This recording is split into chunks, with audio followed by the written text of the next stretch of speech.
Fret not about anything, but in everything by prayer and supplication with thanksgiving, let your request be made known unto God. Other versions, in nothing be anxious, but in everything by prayer and supplication with thanksgiving, let your request be known unto God. Do not be anxious or worried about anything, but in everything, in every circumstance and situation, by prayer and petition with thanksgiving, continue to make your specific requests known to God. It's that time of the month. A lot of pockets are dry. People are hot. But we are grateful nonetheless. We will not fall short in our thanksgiving. While we wait for the next big thing, remember the last big thing, and we thank God. So this morning, what are you grateful for? We're grateful for this country called Ghana and an opportunity to make it greater than it is.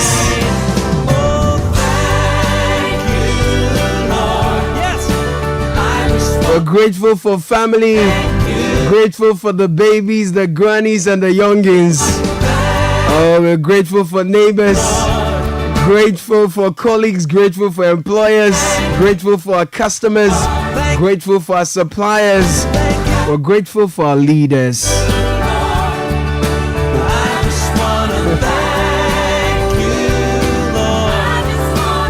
Oh, I've been experimenting with this gratitude business.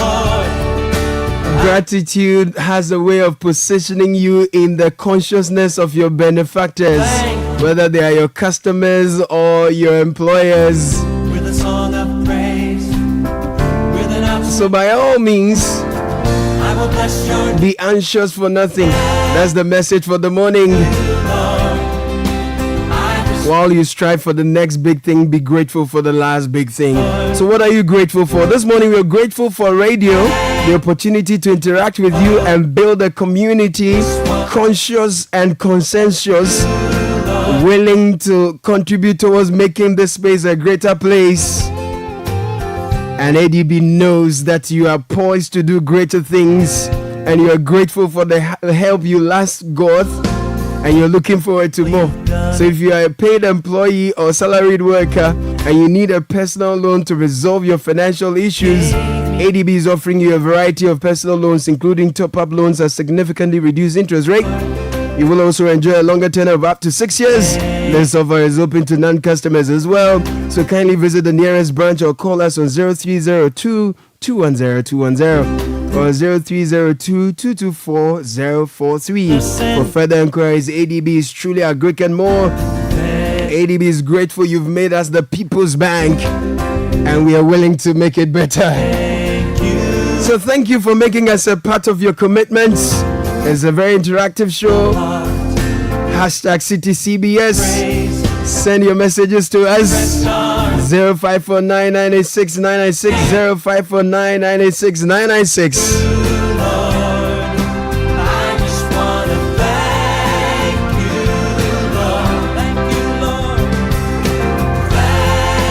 This is the Citi Breakfast Show, the city's biggest conversation.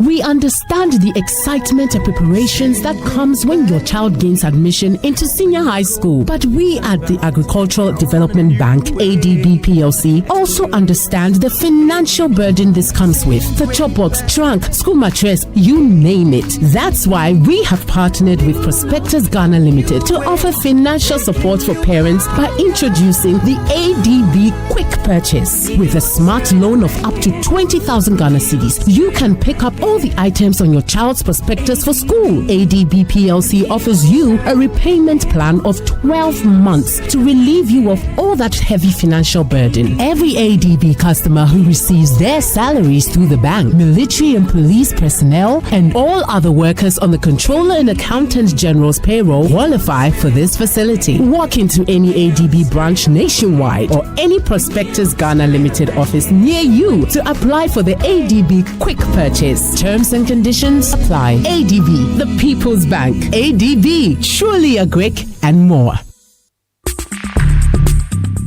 Join the conversation on the Citi Breakfast Show on Facebook at facebook.com/Citi97.3, Twitter at twitter.com/Citi973, and Instagram at instagram.com/Citi973 with the hashtag CitiCBS. The Citi Breakfast Show. Rise above the noise.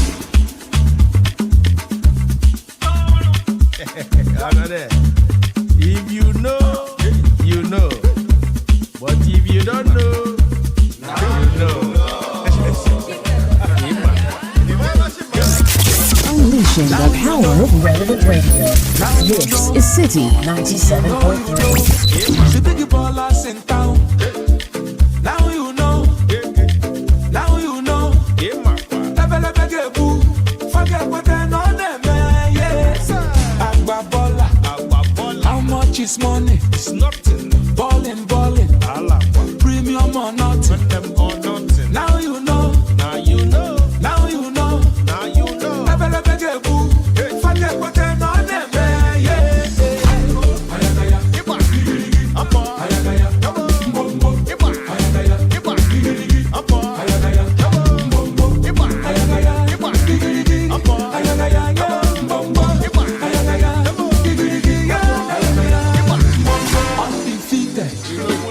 Undisputed, unopposed, luxury or nothing. Money is talking, blessings on blessings. Forget what I know them, yeah. It's premium or nothing. Agbabola. Friday morning. Premium or nothing. Oh, special good morning to all the big ballers out there. Special one going out to Hannah Agbabola. You say premium or nothing. Maybe so.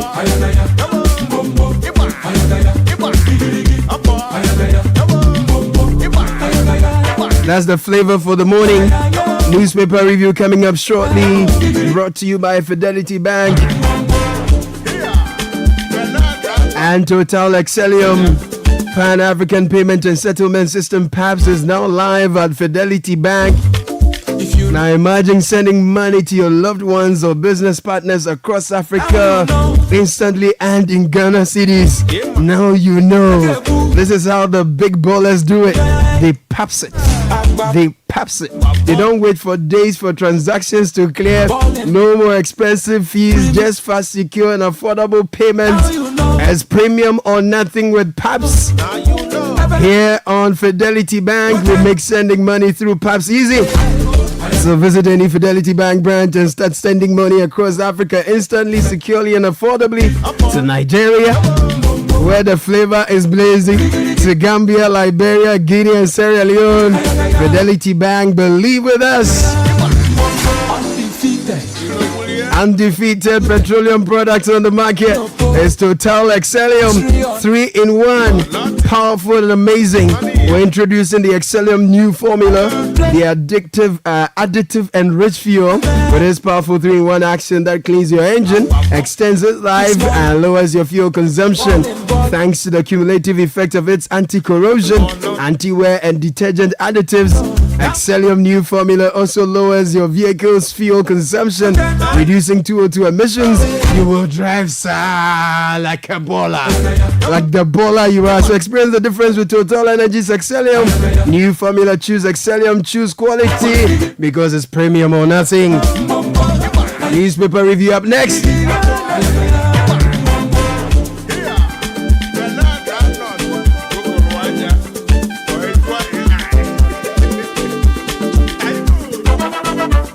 While we get into the newspaper review, there's a big baller, Kenneth Kumsin, saying a happy birthday to his solid baller, Mrs. Millicent Kumsin. May God bless you on every side. And this is coming from Kenneth, her husband, and all the children. How much is money? He says today he will ball you. Now you know. Now you know. Now you know. Now you know. Forget what I know them.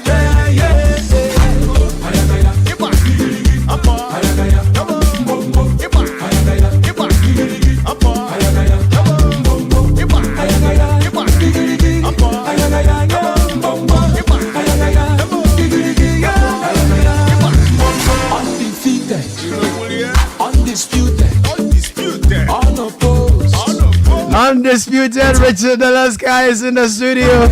Unopposed Nathan Obodakwa is in the studio. Big ballers in the house. It's a Friday, people. Agbabola. How much is money? Yeah, this is flavor. Okay, I should have guessed. Premium or nothing. Now you know. Yeah, now you know. You know the song I'm playing. One person is not happy. Oh, who is that? Prophet Odum. Oh, why is that? I'm singing Bola. How much is money? Oh, we need to initiate. Meanwhile, it make hot. It's all for bread, you know. Things are kind of lean, man. I'm telling you. They said the weather is cold, but the body is hot. Yeah. But you go me. I'll show them. I'm telling you. Oh, man. Good morning, gentlemen. Good morning, my brother. Welcome to Friday. No, let me say good morning to all my Nigerian brothers and sisters. Yes, Charlie, sir. you guys hold it down, man. They are the boys. Charlie, you guys hold it down. Love you all. Love you all. Yeah, it's Friday now. It's Friday. Yeah, it's Friday. And the papers are here. Yeah, the Ghanaian Times says this morning, death of students in schools. CRI fumes at 4 senior high schools. Accuses authorities of neglect towards students' welfare. Also on the front page this morning, 193 health facilities nationwide enrolled onto e-health platform. The finance minister still making the news headlines this morning. An increased size of oil blocks to attract more investments to the sector. Dr. Steve Mantiel, clear voice in the space, is speaking there. And JFAP, 12 remand prisoners freed, 10 granted bail. Justice for All program. The Daily Graphic says, decade on remand without trial, 12 gained freedom at last. Richard, I'm sure this is pleasing news. Yeah, that's right. I have to write something about that. Yes. In other stories, autism symptoms reversible. That's coming from a pediatrician. EC to conduct mop-up registration August 1 to 3. And Winneba hosts 4th ECOWAS Parliament session. Plus, Africa's largest rooftop solar project commissioned in Tema. Nice. Let me take you to the new finder. Guta Hale's media budget calls for consolidation of economic gains. CD depreciation, creditors cash add 134 billion Ghana cedis to public debt in 6 months. And then also no decision yet to spill water from Akosombo Dam. The VRA telling us that. Some other stories here, including Central Refinery's full operational license receives ADA and CETAC praise. And tourism, hospitality should be seen as serious business. Professor Ishan quoted. Okay, the Daily Guide, Krapa commissions largest rooftop solar project. That's the same story in the Daily Graphic. Nana fulfills you has promise. Speaker hosts Ivorian counterpart, and Adama Bictogo is here pictured with the Honorable, the Alban Badmin Honorable, or the Honorable Speaker of Parliament, and put it that way. Reform SHS policies to enhance student well-being. That's coming from Child Rights International. And 5,000 Kaye to be trained. That's according to the NEIP boss. The Chronicle says Baumia fulfills promise. Construction equipment for MMDAs arrive. Distribution starts soon. Okay, well, they're the ones I saw in the middle of the night somewhere on the George Walker Bush Highway a couple of days ago, I think. Kojo Nkrumah to deliver 2024 Buzia Institute lecture. I'm committed to supporting Baumia to deepen bond with traditional authorities. That's quoting NAPO. And the VRA story also makes the front page. An NDC to launch 2024 campaign in Tamale tomorrow. Okay, if you go to the Herald, that story is there, the NDC in Tamale. In other stories, Justice Sofa Akufu condemns SNIT management. MTN's monopoly data prices and matters arising. Nungwa Stool accuses president's bodyguard of abuse of power, uses soldiers, police to destroy properties despite ... And the biggest story on the front page of the Herald, the Herald is saying that an associate, or the paper says Akufo-Addo's daughter's baby daddy got $34.9 million state contract. That's on the front page of the Herald. I see. And if you go to the Catholic Standard, okay, Richard, I think. Yeah, so the BNFT has a story here that says GTA committed to restoring historical slave trade sites to boost tourism. So tourism seems to be making the waves. It is. Also, Absa Bank deepens sustainability, ethical business practice agenda, and they have signed onto the United Nations Global Compact. Okay. And then Standard Bank commits $1 million to African Union Peace Fund, and there's some breakthrough here. Okay. We're told first ever pod, is it Bora or is that a word? How to pronounce it? so. Bora, yeah. Sure. Resistant cowpea unveiled. Okay. Right, finally, for me, the Catholic Standard, new debt forgiveness to bring hope. Okay. Elderly play critical roles, and there's a picture of Bishop John Baptist Atakra here. Mid-year budget review presented, it's on page 3 of the paper, and put needs of citizens first. One Bishop Lewis is speaking, and then 4 imposters ordained deacons. That's on the back page of the paper.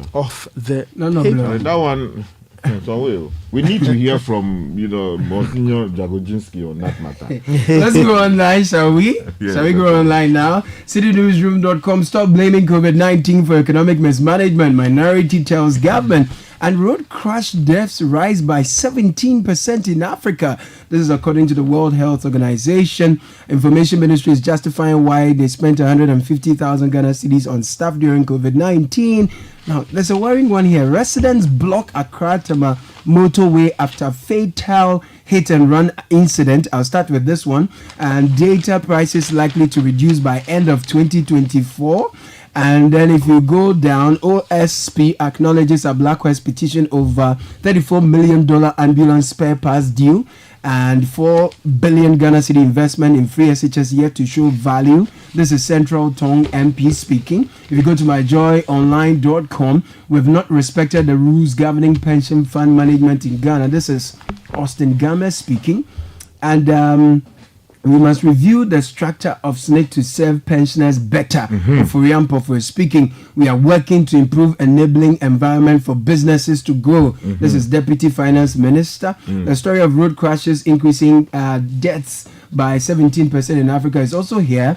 If you go to My Joy Online, Napo is humble. Let's support him. This is Okuapin Hene speaking. Banker chief jailed for stealing $150,000 belonging to community. Fined 24,000 Ghana cedi.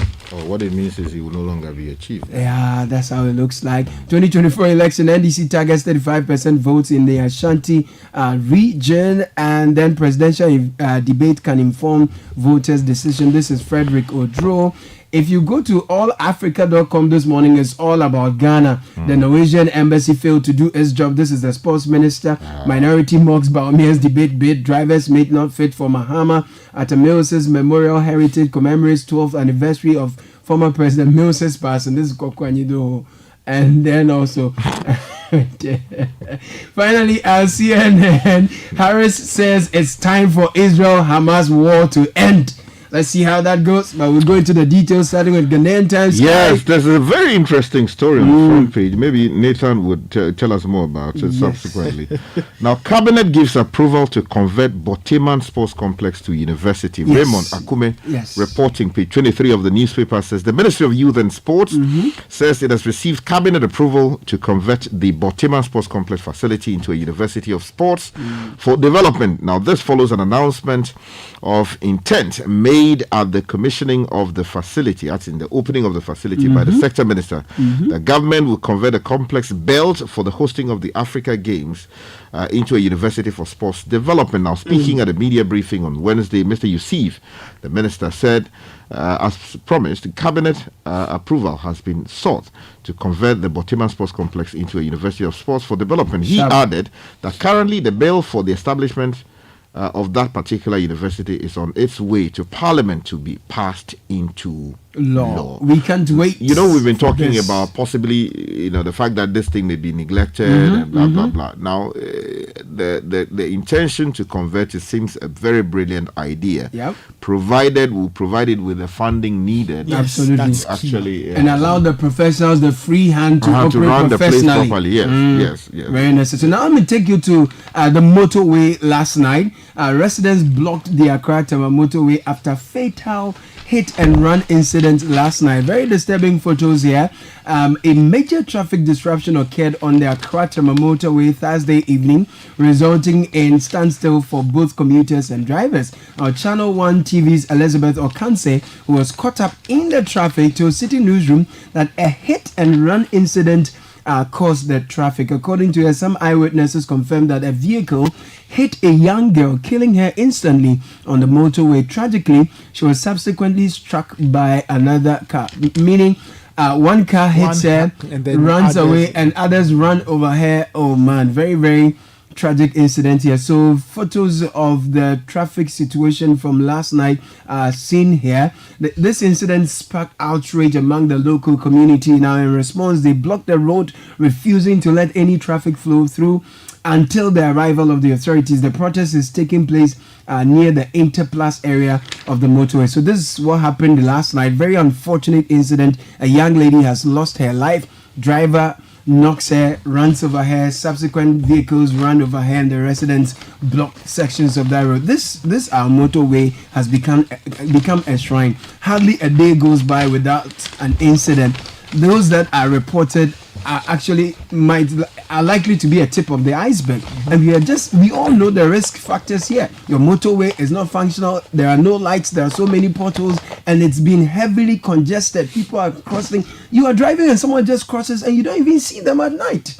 This is, I don't know what we are waiting for. Well, maybe now that this has happened, we'll see what happens. Talking about young people passing on, page 6 of the Daily Guide, Child Rights International is asking for a reformation or a reform of SHS policies to enhance students' well-being. And the story says the Executive Director of Child Rights International, Bright Appear, has called on authorities of schools, especially senior high schools, to implement comprehensive policy reforms to enhance the welfare and well-being of children in their schools. The Executive Director, who made the call at a press briefing in Accra yesterday, said the safety and well-being of students, especially in SHS, had highlighted the need for schools to implement policies that would help address the health, safety, nutrition, and emotional needs of students. He said some SHSs had recorded about 4 cases of deaths amongst the student population between February 2021 in July 2024 due to untreated sicknesses and alleged negligence, denial of medical attention, and refusal of exia by school authorities. So there have been examples at the Ghana National College. An 18-year-old SHS final year student died. Other examples have occurred in the Ibri Girls, Akim Swedru SHS, Kalpohin SHS, in Monica's SHS, Achimota, Aguna SHS, Infantiman Girls, and Ada SHS. So very, very important call there. Let me stay on road crashes, Sky. And road crash deaths rise by 17% in Africa. This is World Health Organization. Very interesting report, disturbing one at that. World Health Organization has stressed the need for Ghana and the rest of Africa to implement holistic policies and measures that will halve the number of crashes, injuries, and deaths related to road accidents by 2030 in accordance with Target 3.6 of the Sustainable Development Goals. If we run down findings, this is citinewsroom.com. The report indicated that Africa had become an epicenter of deaths arising from road crashes, exerting strain on the continent's public health infrastructure and threatening efforts to attain SDG 3.6, halve the number of global deaths and injuries from road traffic accidents by 2030. So it's sad. We are told that from 2010 to 2021, deaths from road crashes in Africa increased by 17%, while global rates fell by 5%. So while others are reducing their rate of death from road crashes, ours is increasing, and we must do something about it. Very important. It's a very important call. Let me take you to some other stories for this morning. Page 4 of the New Finder says National Food Suppliers threaten to picket at Ministry of Education. Now, the National Food Suppliers Association has announced its intention to picket at the premises of the Ministry of Education over its 7 months of unpaid debt. Now, according to the food suppliers, the government has failed to pay the food suppliers about 7 months arrears. I'm not even getting the understanding. It goes on to talk about they speaking to the Citi News speaking to the spokesperson for the National Food Suppliers Association, Kweku Amedume, who called on the government to pay the money in full or face their wrath. Now, if you turn quickly to page 9, if I may, there's a story there about Central Refinery's full operational license receives ADA and CITAC praise. Now, the Africa Refiners and Distributors Association and CITAC, a specialist consulting group in Ghana's downstream energy sector or industry, they have both commended Central Oil Refinery, based here in Accra, in Ghana, for receiving its full operational license to function as an oil refinery in Ghana. Okay. Now, if you turn to another story, still related to the energy sector, we're told by Herbert Krapper in one of the newspapers that the government intends to revive coal to be able to do its part in energy production for us. We hope that will happen sometime soon, because while Central is doing well, our tour is rotting. Which is a sad spectacle, isn't it?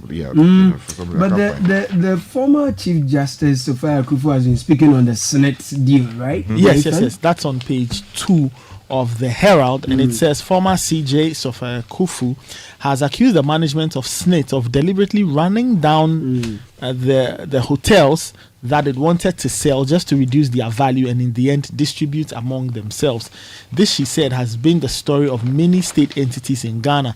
She was commenting on the earlier justification that SNIT's management gave to the move to sell 60% stake in their 4 hotels. It is recalled that in a press briefing on Monday, the 8th of July, the Director General of SNIT, Kofi Bosumpim Osafo-Mafo, insisted that all the hotels SNIT put up for sale had recorded consistent losses. But Madame Sophia Akufo, who was speaking to TV3's Alfredo Kanse in an exclusive interview yesterday, Thursday, that, quote, of course, SNIT will justify it because they've run down the hotels.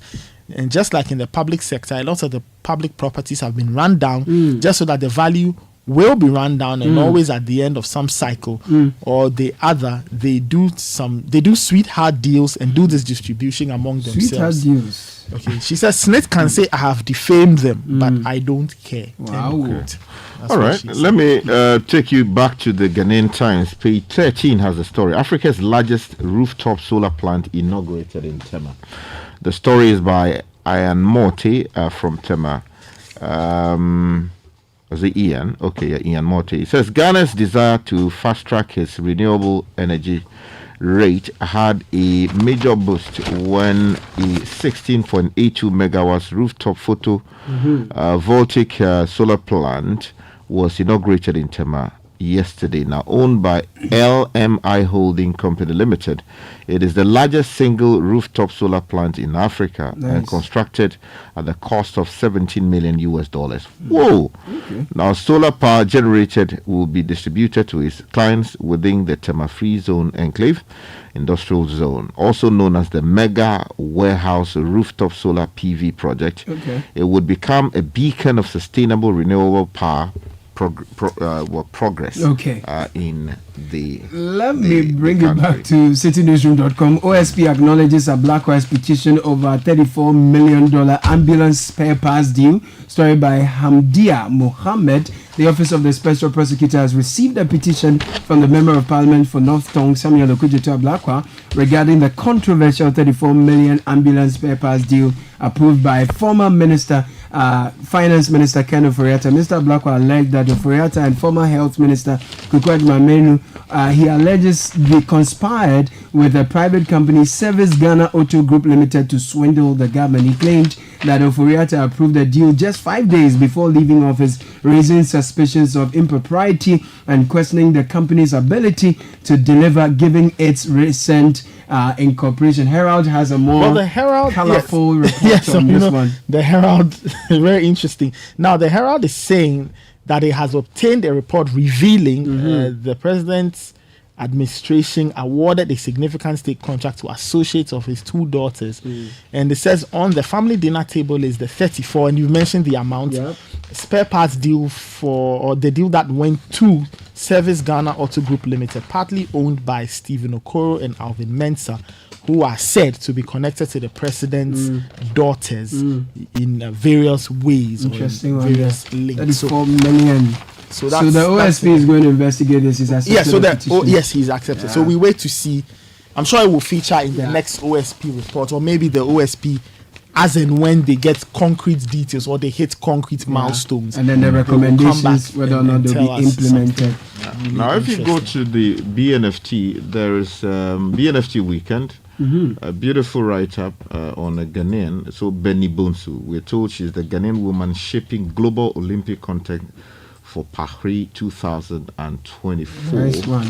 Yeah, if you are a woman and you want to aspire to be like her, or more like her, or better than her. BNFT weekend. Yeah, that's right. That's where they go. Yeah, read that and you get all the inspiration you need. Sharp. Yeah, very, very beautiful. But the Olympic Games you mentioned, they officially open today. Okay. But why the Morocco and Argentina? Yeah, so this is what happens. So before the official ceremony, some events will already start. So like the football starts a few days before the official opening ceremony, which will be done today in Paris. It's the first ever opening ceremony not to be done in a stadium. I see. Where will they do it? They've created a space in Paris. So Close to the River Seine. It will be held there, and then there will be the procession of countries who will file past. Quickly. But what was that thing about the Argentina and Morocco? Yes, that's what I was saying. Ended the game. So the game ended 2-1, right? The game ended 2-2. Yes. Very good. But after a review, there was a lot of controversy concerning the Argentine equalizer. And then 2 hours after the game, they finally came to a decision that the goal was offside. Is that normal in football? 2 hours after the game. People, that's how they do No. It's you see, because people have won trophies on very questionable goals and all of that. Yeah, but these days we have VAR and semi. So that was the newspaper review, gentlemen. There is more later on the show. Richard Alaska, Nathan Crowd, thank you for the newspaper review. More coming up shortly. Stay with us. Oh, jump on now. Go. Google me. At what time when you come back, we are not hear the sound of your car. Why you buy new car? No, I not change my car. It be the same, right? It be the fuel way I change. Way one shouts it. Ever since I started using the all-new Excellium Premium Fuel, fortified with 3-in-1 action. Oh, Joe, now my car they run like electric car. No, it's so. This is the type of fuel where they want to. Because now engine they cost. Where they want for way if I buy it, it go protect my engine. And with the small way I buy, I go drive, sir. Absolutely. It's like strapping a turbocharger to your engine and giving it a protector. And what they bust my mind, Seth, be the 3-in-1 action, no? Excellium, they prevent up to 99% of deposit. It be anti-wear, some be anti-corrosion. Won't pay when I open them. Hey, so where can I find this magical fuel? Just head over to any Total Energy service station and your car will thank you. Hey, then make a finish my gobe fast, then rush go Total Energies. My friend, but why your hand my gobe inside? I give you info. Make a fill the gobe too small. Go. Excellium is designed to protect your car engine, decrease fuel consumption, and lower CO2 emissions. Don't say fuel, say Excellium. Choose Excellium, choose quality.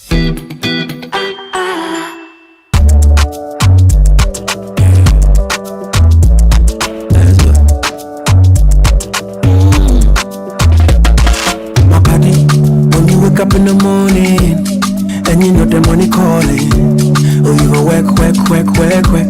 But you know I be your side. If I believe with us, if I hold my hand and believe, cause you know I be your side. And when you dream, no say I live by you. And when you hustle every day, anywhere I go, everything you do, I live by you. Anywhere, if I believe I be your side. Fidelity, if I believe with us, fidelity.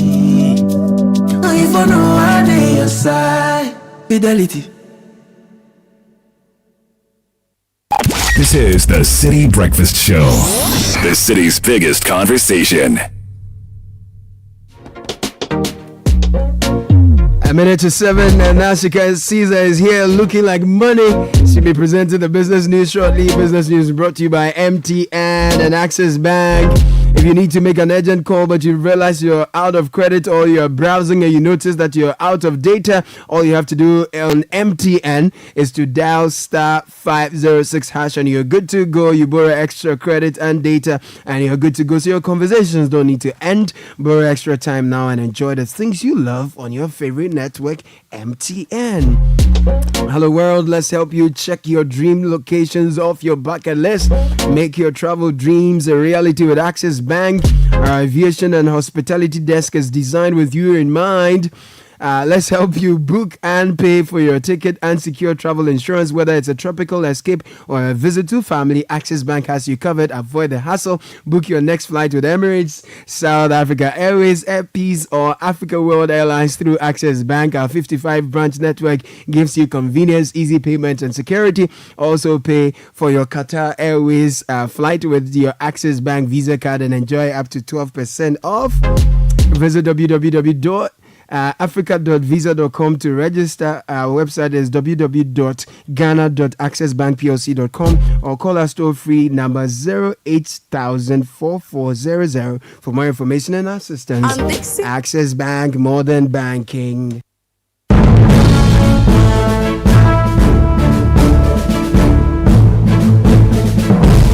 Now, Shikasid, are you going to sign $1 million something? Well, just wish on you just might get lucky. This money, only your wig and your shadow alone. Hey. Charlie, what's in the news? Hello and welcome to the breakfast edition of the City Business News, proudly brought to you by MTN Goil and Access Bank. My name is Nashika Caesar. Coming up, National Communications Authority hints of a reduction in the cost of data by the last quarter of the year after heavy public backlash. Also coming up, Ghana records a boost in revenue as total exports for the first half of 2024 shoots up to $9.22 billion. And later, Fitch Solutions maintains its 2024 projected growth rate for Ghana at 4.3%.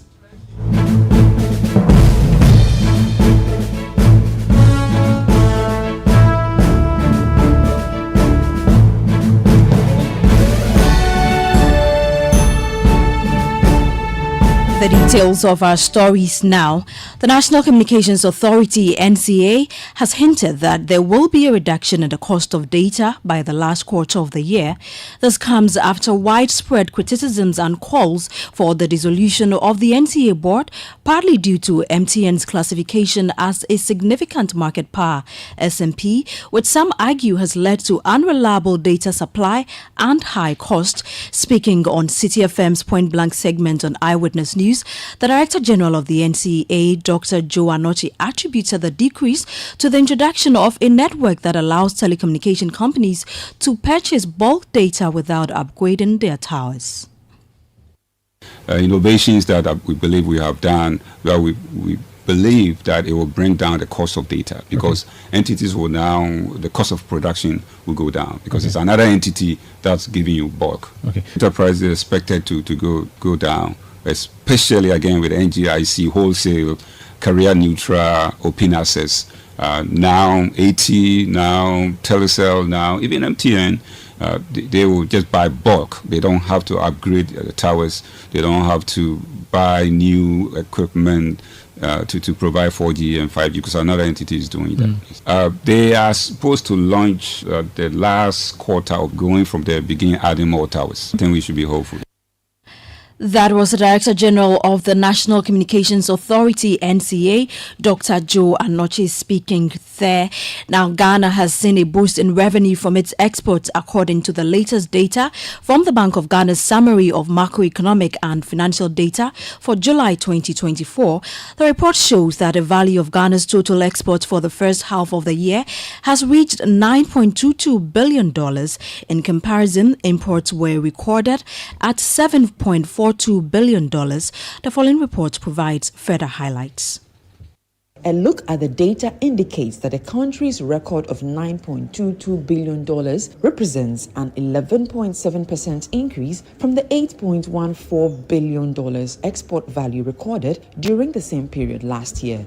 Imports, which recorded $7.42 billion, also marked an 11.9% surge from the $6.53 billion value recorded in the first half of 2023. Per the data, with all the commodities within the total exports bracket, gold dominated, recording $5 billion from the $3.4 billion recorded during the same time last year. Following closely was oil exports, recording $1.9 billion from the $1.6 billion recorded same time last year. Cocoa exports, on the back of the challenges facing the sector, contributed $706 $60 million to the total export value for the first half of 2024. On the import side, non-oil imports accounted for the major share of the country's total import value, of non-oil imports rising to $5.12 billion from the $4.36 billion recorded at the end of June 2023. Oil imports at the end of June 2024 amounted to $2.3 billion, an increase from the $2.16 billion recorded at the end of June 2023. Ghana's trade balance for the first half of the year, according to the data, amounted to $1.8 billion, representing 2.1% of GDP. That was a Business Desk report. Now, Fitch Solutions has maintained its 2024 growth rate forecast for Ghana at 4.3%. This projection is significantly higher than the 2.9% forecasted by the International Monetary Fund and the revised 3.1% gross domestic product growth rate projected by the government. According to the London-based firm, the Ghanaian economy will grow more strongly than anticipated. It explained that consumer spending has remained robust since the first quarter of 2024, and the outlook for the extractive sector is promising. Meanwhile, Fitch Solutions expect that fixed investment will continue to recover in 2024. Now, on the forex market today, the dollar could be sold to you at 15 cedis, 85 pesos. The British pound is going for 20 cedis, 30 pesos, and the euro is going for 17 cedis, 60 pesos. And that's it for the breakfast edition of the City Business News, proudly brought to you by MTN, Goyle, and Access Bank. My name is Nashika Caesar. Many thanks for your time. Do have a great day. Beautiful people, we are live in town, soaking in the excitement about the partnership between Access Bank and PABS, revolutionizing the way people move money across Africa. Let's hear directly from those reaping the benefits. It's a relief. Anytime I send money back home, my family receives exactly what I send them, instantly. I'm studying in Ghana, but originally from Nigeria. With this service, my parents send my school and hostel fees directly, and they do it with so much ease. I run a fashion business. Let me tell you, sending and receiving money across Africa without those annoying forex fees has really cut down our operational costs. Benefit from instant payments across Africa with zero foreign exchange hassle. Visit our website www.ghana.accessbankplc.com or call our toll free on 0800 00 4400 for all your cross-border payments. Pass it with Access Bank. Access Bank, more than banking. Good energy hits the road with exciting choices to energize your ride, giving you more options to take you further. Watch this space for your choice. Goyle, yeah.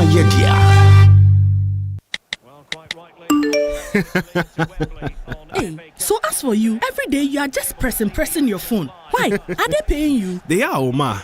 The more I use my MTN, the more points I get. And I can use those points to get airtime, data, and even discounts at shops and restaurants. Hey, so that is why all of you are always pressing your phones. And you won't tell us, so that we can enjoy some. Oh, ma. There's always more to enjoy with MTN Rewards. Just keep talking, testing, and browsing all day, every day to collect your points and use it to redeem amazing offers and discounted freebies right away. There's so much available for you. So dial *550# and get your reward today. Let's go everywhere you go. Kweku, have you heard what they are doing on MTN?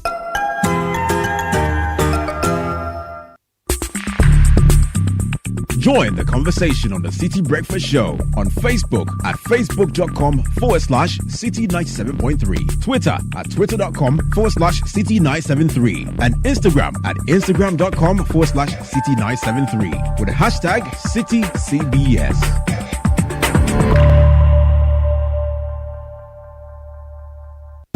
The Citi Breakfast Show. Rise above the noise.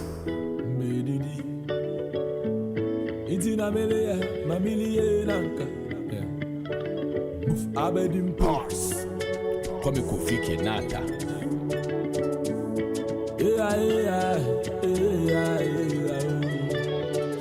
The hustle and a pa on your ability queen. I had a enda and be in your baby mini. Fisensa 1 year you man did. Intina Melia,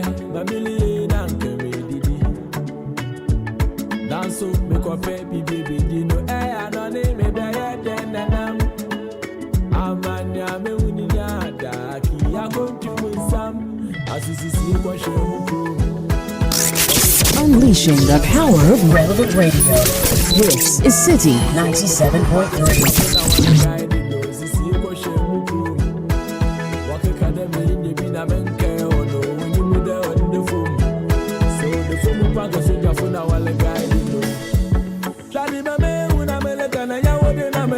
Ten after 7, Kofi Kenata, behind the scenes.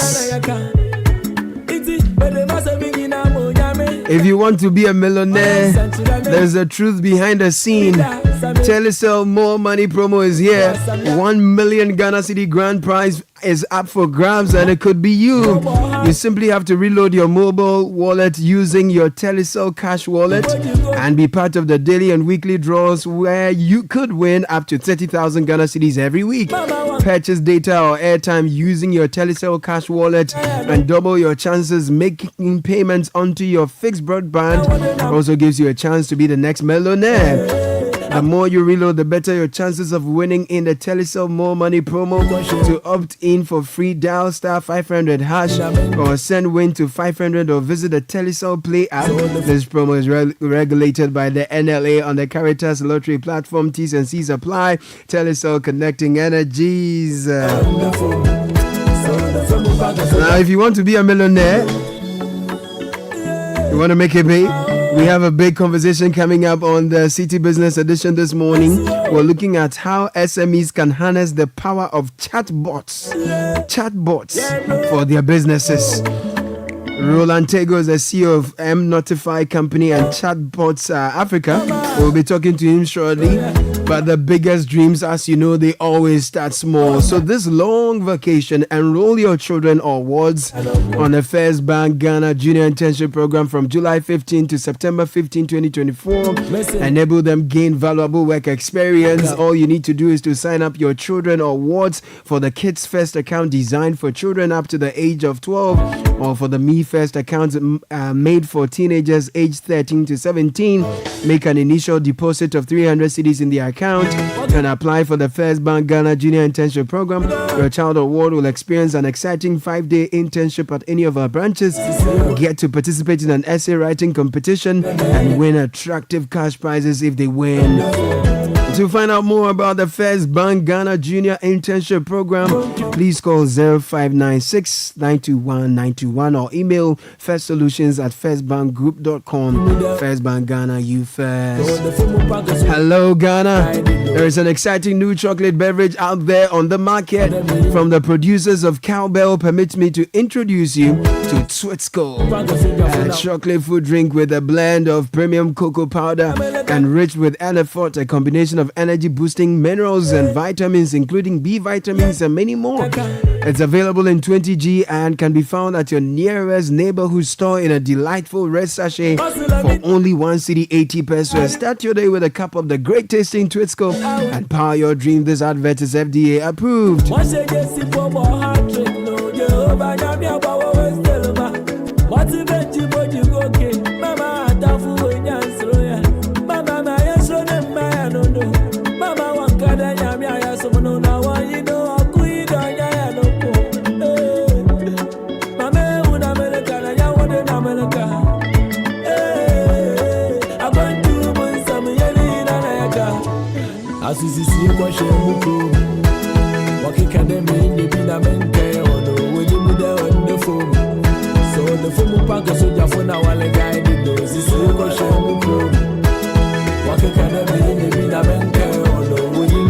So let's delve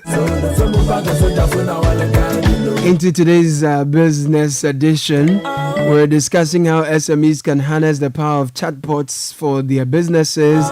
Roland Tego, CEO, M Notify Company and Chatbots Africa, is talking about his tech solutions in helping small businesses. Roland is a dynamic entrepreneur and tech enthusiast committed to leveraging technology for social impact and business growth. Enjoy his presentation. We'll be back. This is the Citi Breakfast Show, the city's biggest conversation.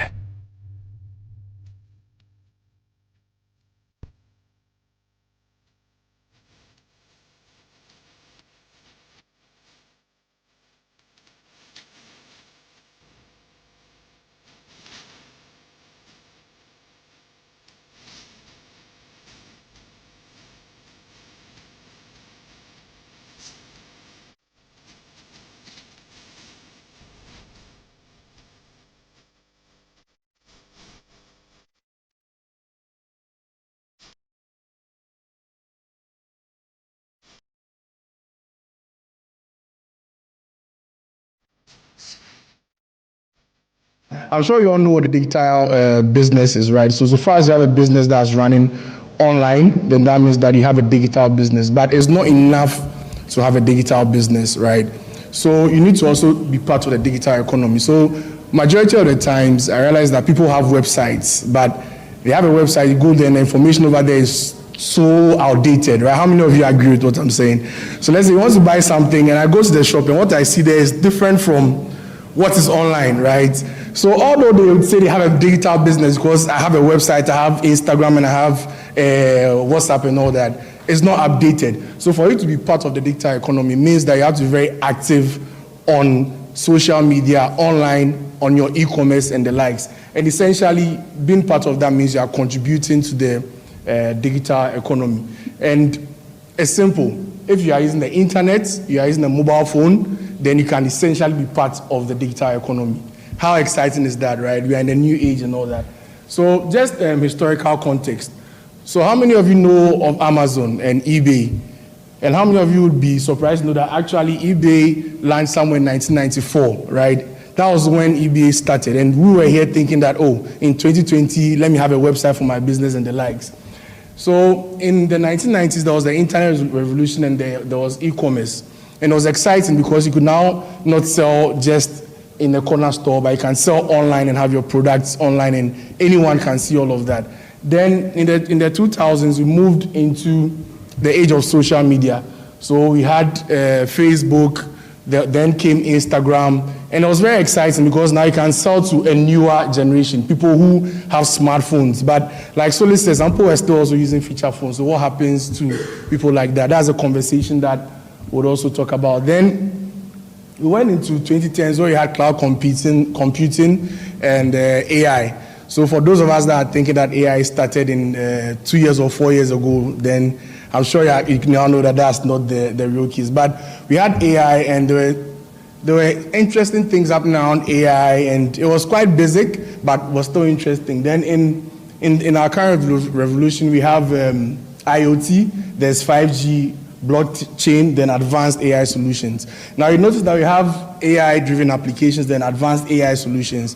That should tell you that AI moves away from just being able to do simple things like determining whether a text is by a human being or by a computer to being able to generate content and do more. In fact, be able to do text-to-speech, be able to translate language from, let's say, English to Tree and the likes. Then we have IoT, which is exciting. How many of you know what IoT is? So that's Internet of Things, right? So now you're able to sync all of your devices. So imagine I shop from Amazon and I shop from Amazon Prime and I've run out of stock for vegetables.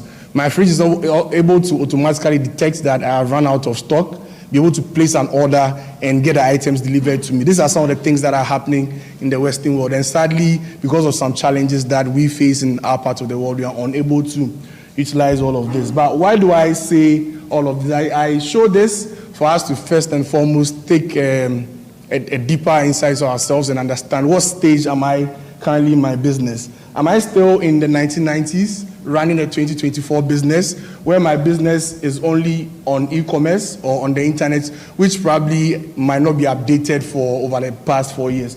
Or am I making use of social media and mobile technologies? Or am I part of the AI revolution that is happening? These are things that I want all of us to think about, to know the stage where your business is currently, whether you're running a 1990 business or a modern 2024 business. So I would want to go more into AI since that is what I'm very passionate about. And let's look at how AI has also evolved over the years. So in the 1940s, that was when actually AI started. There was a man called Turing that wanted to run a test to be able to find out if you put a human being here and we put a computer here and I ask the question, can I be able to easily tell if this question was asked by a human being or by a computer? And that was when AI actually started. Then this sort of created a lot of interest in a lot of people because they felt that it was time for us to use computers and machine power to do more than just process information, but to generate new information. So in the 1950s and 70s, there was a DIFRA program where now government started using AI to understand the World War and the likes, and they were able to use that to develop new weapons, new technologies, and the likes. And Then we had the first AI winter. So there was the craze. Then everyone realized that this thing is getting boring. What was next for AI? How can we do more than just using it for military and the likes? And that was when it slowed down. But then they realized that there was something more that could be done, and that was being able to develop expert systems. So an expert system is nothing more than just a system that is an expert.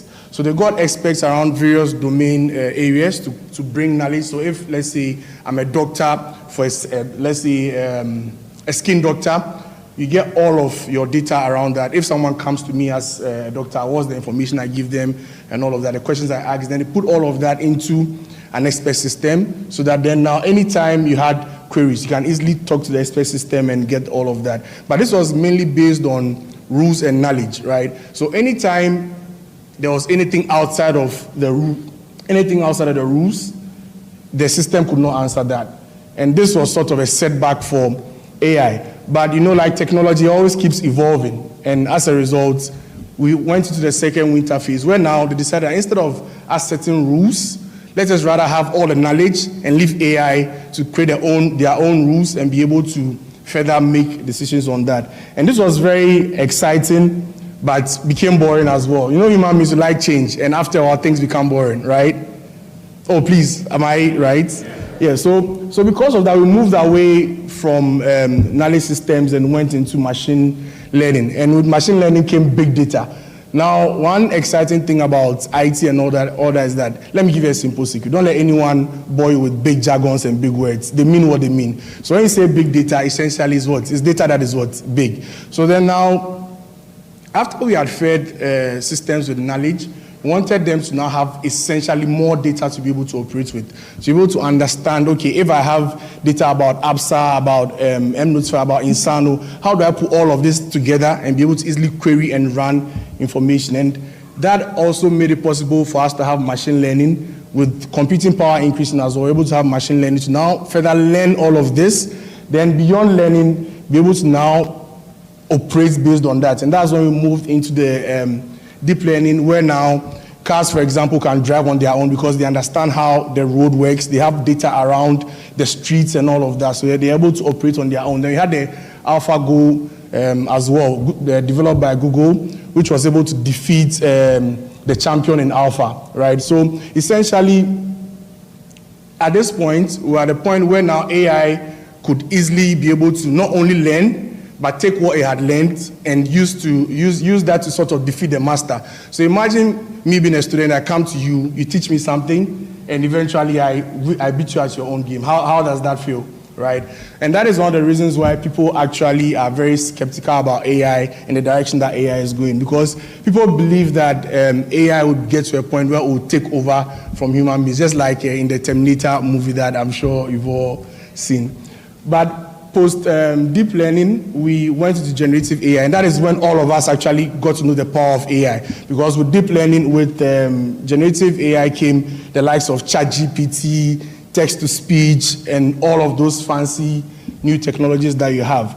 But the future is at general artificial intelligence, right? And this is the stage where now AI is able to learn like a baby. So imagine you getting a toddler and giving them all of the information in the world, and they're able to process everything and develop new skills out of that, develop new memories out of that, and sort of create an entire new world out of that. And that is the future of AI. So once again, I would ask the question, when you look at your business, am I actually doing anything machine learning? Am I doing anything generative AI? Am I implementing AI in my business in any way possible? Remember, you're already a digital business if you have a social media page or you have a website. But the question you should ask yourself is, how am I now leveraging on AI, and which level of AI am I leveraging on for my business? So like I said, I like to sometimes just demystify some of these terms. So if you don't remember anything at all I said today, I would love that you remember at least what one of these things mean. And they are quite simple and straightforward. I hope you all agree with me on that. So when we talk about natural language processing, right, what is that? It is actually AI just being able to process language naturally. So assuming you are speaking to an AI system, then you are speaking to the AI system using natural language processing. There's also machine learning, there's computer vision, where you're able to use AI to sort of understand patterns and be able to make inferences from that. So a typical example, there's a large farm.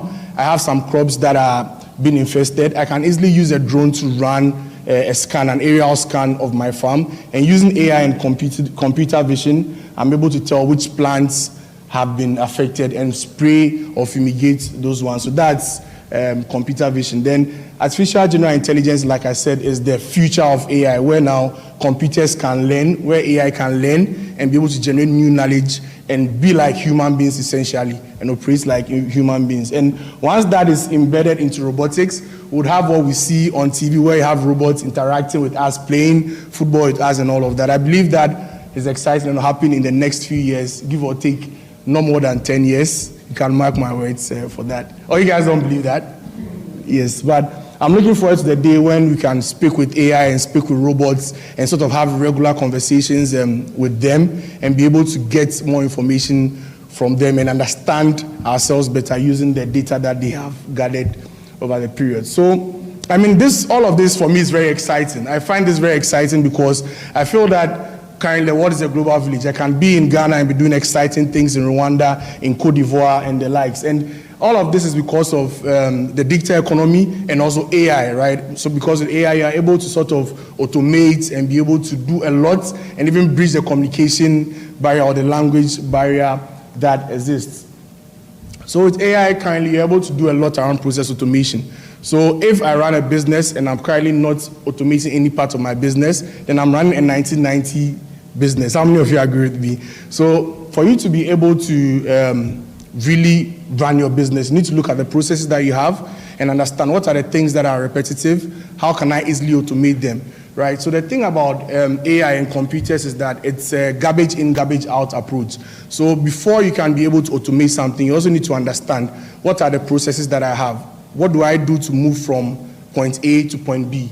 Then once you have all of that, you are able to then now say build an expert system to take all of that and automate and work on that for you. So a typical example, I get a lot of people asking me the same questions. What is chatbots about? Who is Ronald Tegu? When was the last time I ate Banku and the likes? Now, how am I able to use AI to automate all of this?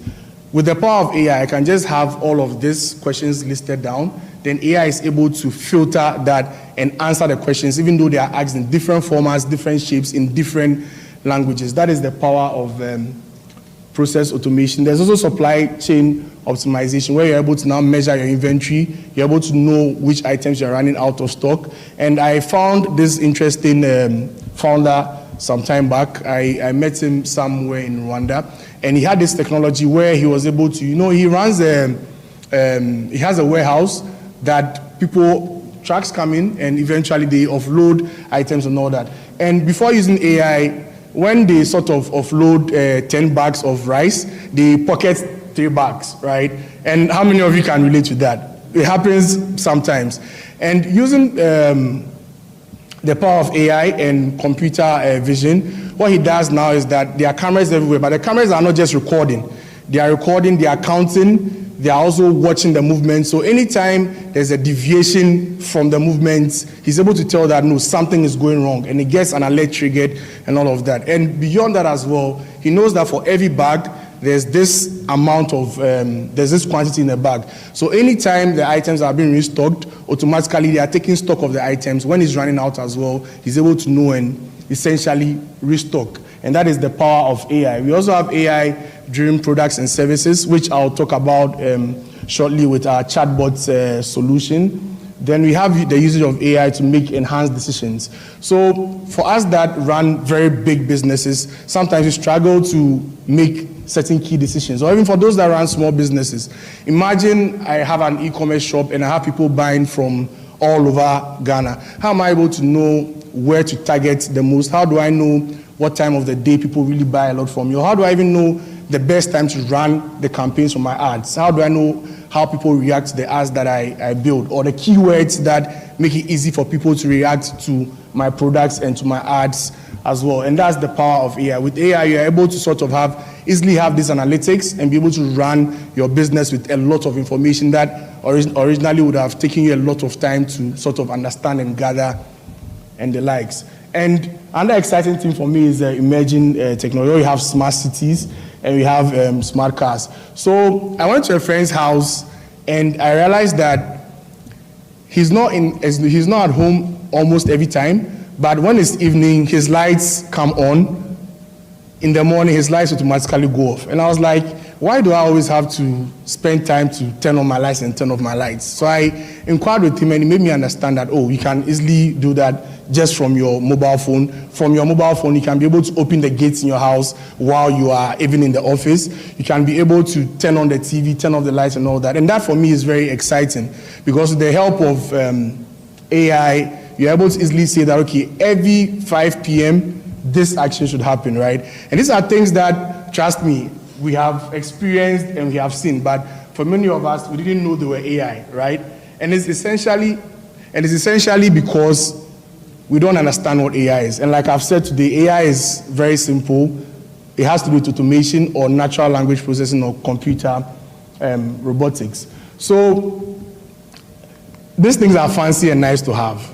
A lot of people have heard AI. They don't know how they can use it for their business and all that. So even if, say, I develop an AI solution, it's very difficult for me to get company A to utilize my tools because they don't even first and foremost have like the process structured. They don't also have the awareness that, so I could have done this with AI rather than doing it manually and the likes. So there's that lack of awareness and understanding. And there are very little conversations happening around AI and the things that we can do with AI. And this, for me, I believe is one of the challenges that we face as business because as much as we know that we have challenges, we don't know how to solve them and how to even use the power of AI to solve them without having to do them manually. And for those of us that are actually even in the digital economy and are actively partaking in the digital economy, it's difficult to integrate some of these things into your platforms. So assuming I have a CRM, there's a customer relationship management system, how do I easily integrate AI into that so that instead of me knowing that, okay, I have 50,000 customers and maybe customer number A likes their vegetables fresh and customer number B likes me to deliver their vegetables at 6 a.m. in the morning. How do I sort of integrate AI into all of my systems to be able to do that for me? How do I get my developers, for those of us who have like developers to work with, to build a website that can easily be able to interact with my customers in my absence? How do I do all of that? And the biggest frustration above all of that is internet access and infrastructure. So even if I want to use these fancy tools, right, and I have a Facebook page and I'm selling my business, how do I get someone in the remote part of the world to use my chatbot on Instagram and the likes to be able to transact a business with me? It's one of the biggest challenges that we have encountered, the fact that you need stable internet to be able to use some of these exciting tools that AI does. But with the power of telecommunications as well, we're able to leverage on the telecom infrastructure using SMS voice to deliver the power of AI to remote areas. So for me, I always see challenges, but I always see opportunity as well. And it's important for us to have plans and strategies to overcome some of these challenges. So the biggest opportunity or the biggest strategy that I always talk about is collaborations and bilateral partnerships. So the term partnership as well sometimes get used wrongly. So sometimes you see people who are your customers and you still call them as partners, right? But for a customer to be a partner, there has to be a bilateral relationship. So when I say collaborations and bilateral relationships, how do we leverage on each other's strength? How do I work with, for example, Insano to make sure that if they have payment platforms all across Africa, we are able to integrate and ride on their presence in all other countries to operate and to run our businesses and the likes. So that is the first thing that we need to look at as SMEs and as businesses. How do we sort of form a win-win relationship, win-win collaborations with the partners and with our vendors and with our customers? Then there's one quote that I always say anywhere I go because of the power of AI. Because there's this thing about AI replacing humans and taking people's jobs and all of that. And I always say that if you're an SME and you want to be in the current industrial revolution, then you need to think seriously about upscaling and rescaling. I'm sure all of us have heard about upscaling, but don't know what rescaling is. So there's a quote that says that the 21st century illiterate is not someone who cannot read and write. It's someone who can learn, unlearn, and relearn. And that is the age that we are in currently with AI. AI is moving very fast. Like Sole said, in the past few years, in the past 2 decades or so, we had several revolutions, and it's going to keep on going like that, right? And the guy who used to be on a plane, on an helicopter, and take aerial views from their camera would be replaced by the drone operator, right? So as a photographer or as a camera guy, how do you learn how to operate a drone? And that is what upskilling and reskilling is about. As a business owner, how do I then now use AI to understand my business very well, knowing that there's nothing new under the sun? So I have competitors and the likes. How do I use AI to learn what others are doing? How do I use AI to understand my industry, to gather all of the data and the stats that I have?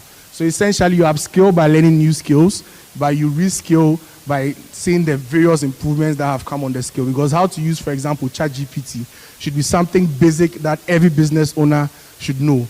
Why? Because you can use ChatGPT for content creation. You can use that to understand your market, for data analysis and all of that. Essentially, I think a lot has been said about engaging policy makers, but I think one mistake that, for example, we do as tech guys is we like to sit down in our corner and build our own things. But I believe that it's always good for us to come out and engage with stakeholders and also policy makers as well. And data protection is also very key, and data privacy. So until recently, a lot of people didn't know that there was something called the Data Protection Act, and every digital business has to actually be registered with the data protection, right? So if you want to use AI, one thing you should be very particular about is data privacy and data protection. So anytime you are building solutions, or anytime someone is building solutions for you, the very first thing you need to ask them is, how are they ensuring that the data on your platform is secure? And it's not just they giving you fancy terms like, I have encrypted the data and all that. I mean, we do that sometimes, but you've been able to go down with them and ask them, okay, so how can we make sure that this doesn't go out there? Can you show me what data protection looks like? When you go to the data protection guys, they have this set of rules that you need to follow whenever you are developing an app or you are doing any solution that will be online. It's up to us to be able to educate ourselves and know some of these things, so we are able to ensure that we are using best practices for data protection and security as well. And essentially, being able to attend workshops and seminars like this would help you to upskill and reskill and learn more skills as well. So for me, I believe that there are several opportunities. We live in a very exciting time, right? There are several opportunities, and it's up to us for us to learn how to leverage digital tools. So it's not enough to be on Facebook. You also need to be on TikTok as well, right? It's not enough to be on TikTok to just watch videos. You need to be on TikTok and understand how the world works, right? And I'll share some interesting stats on why I believe that every SME has to be on TikTok. Another thing as well we need to do is to engage incubators, engage accelerator programs and hubs. Now, by engaging some of these guys, you not only learn what is happening in Ghana, but learn also what is happening around the world. So I was part of a Google for AI program that happened sometime last year. And one thing that was very surprising for me is the fact that until then, I never knew that you could easily translate English to Twi and back using other tools aside Google's API. So there are actually people who are currently working on translating, being able to have data models that can easily translate English to any local language. And if you are sitting in your own corner, you might think, oh, AI isn't for Africa, AI isn't for Ghana. But these are things that are actually happening. And it's for us to be able to attend, most importantly, visit innovation hubs, see some of the innovations that are happening over there, and see how we can leverage on some of these tools for our businesses. We always say that Google is building for the West, but trust me, there are Africans that are building solutions for Africans. But until we are part of the conversation, we never get to know about that. And essentially, I know I've spoken a lot about adoption of AI technologies for our businesses, and we also need to build for Africa and not just build for our communities or for Ghana. So for any solution that we build, we always have to build with the global mindsets in mind, that how can I build this so that someone in Kenya could use the solution that I have. So in building our solutions, we need to look at building multifaceted solutions as well. So at this point, I would want to talk about Chatbots Africa, because I'm sure you guys have seen the logo down there multiple times and what we do. So essentially, during COVID, I realized that there were a lot of transactions happening on social media. And I, at a point, wanted to buy food on Instagram. And I sent a hi, and it took the guy like over 30 minutes to get back to me just to tell me that, oh, this is the price of this item. And what frustrated me the most was when I said, okay, I would like to purchase, say, fried rice, he then asked me to send the money before the item is delivered to me. But I was like, if you don't trust me, then why should I also trust you? You to send me the food, let me get the money to you. But how many of you believe that this is a genuine concern that we all face, right? There are instances where we buy items, the items don't get delivered to us, but we pay for them and vice versa. So on the back of this, we developed Chatbots Africa, and the idea was that I wanted to make it easy for anyone running a social commerce business to be able to make payments, accept logistics, and make informed decisions about their business. So if, for example, you had an Instagram shop, how are you able to tell that I have made this amount of money over the month, right? Or if you run a Facebook shop and your page gets hacked, how do you recover from that? I had a friend whose Instagram page got hacked, and she had over 500,000 followers. She was selling jewelries and the likes, and instantly lost all of her customers and had to sort of restart her business. So for us at Chatbots Africa, we believe that these were the main pillars for us coming up with this solution. And the idea is very simple, that you go to Instagram and you get high from a prospect, automatically they get to know all of the items that you have. So assuming I run an Instagram shop that sells kaftans, I can easily go get a customer, come send hi, they get the pricing, they choose the kaftan they want to buy, they make payments, and the beautiful part of it is that they can share their location, then the item gets delivered to them without me, the business owner, being involved in that whole communication process. And that is what we do at Chatbots Africa, right? Essentially, we believe that we want you, the business owner, to focus on doing what you know how to do best, which is running your business and making sure that you build beautiful kaftans or build beautiful products that you have while we take care of the engagements and the communications using the power of AI. So essentially, anyone who wants to be able to use AI, we help them to integrate AI into their existing solutions. We help them to use AI to do more than just generate content. We help them to use AI to understand how customers are what customers are saying about their business and the likes. So essentially, this is the flow for how we help customers. We help you with the setup of AI, the chatbots. We help you with consultancy as well to be able to understand if your business is actually ready for AI, right? Because if you are operating a business that is in the 1990 sector, then essentially you are not ready for AI. So we help you to become AI ready. We help with sales, marketing, payments, logistics, and after customer service. Because we realize that in Ghana, a lot of people don't care about what the customers think about their product. So say I buy something from Instagram or I buy something online. Chances are that the business owner will not call me to ask me what I think about the product, right?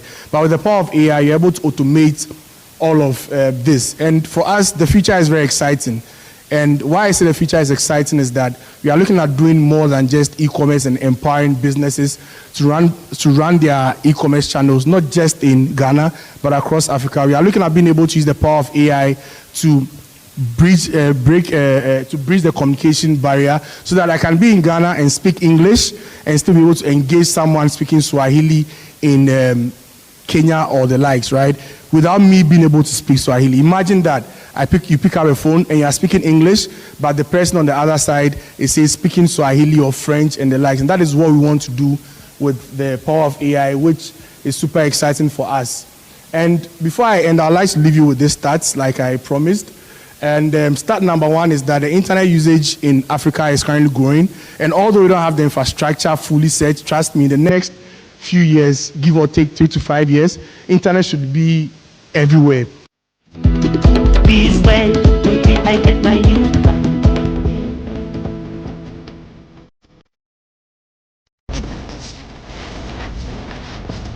This is the Citi Breakfast Show, the city's biggest conversation. Channel 1 TV is live. on DSTV, GoTV, and HD+. On DSTV, find us on channel 363. On GoTV, we're on channel 117. And on HD+, get us on channel 108. On a digital TV, run a new search. But take note that without an antenna, you cannot access channel 1 TV. Channel 1 TV can be accessed on any free-to-air digital box, like the DSTV and HD+ boxes. Channel 1 TV, telling your story, empowering change. Are you ready for the National Sales Leaders Conference organized by Core Event Solutions and MGA Consulting in partnership with the Chartered Institute of Marketing Ghana? It is on the 14th to 15th of August, 9 a.m. each day at the Accra International Conference Center. The special guest of honor is the Minister of Finance, Dr. Mohammed Amin Adam. Don't miss out. For more information, call or WhatsApp 050-2711-070 or visit www.nslcaccra.org to book a seat now. See you there.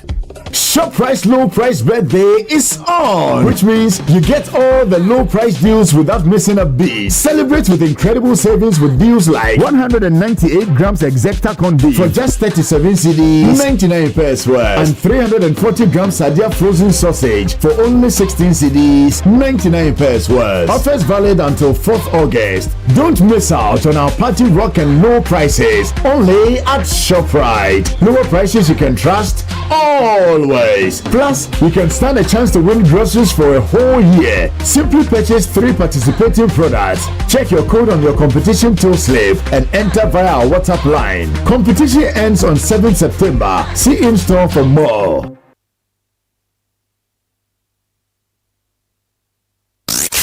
Unleashing the power of relevant radio. This is Citi 97.3.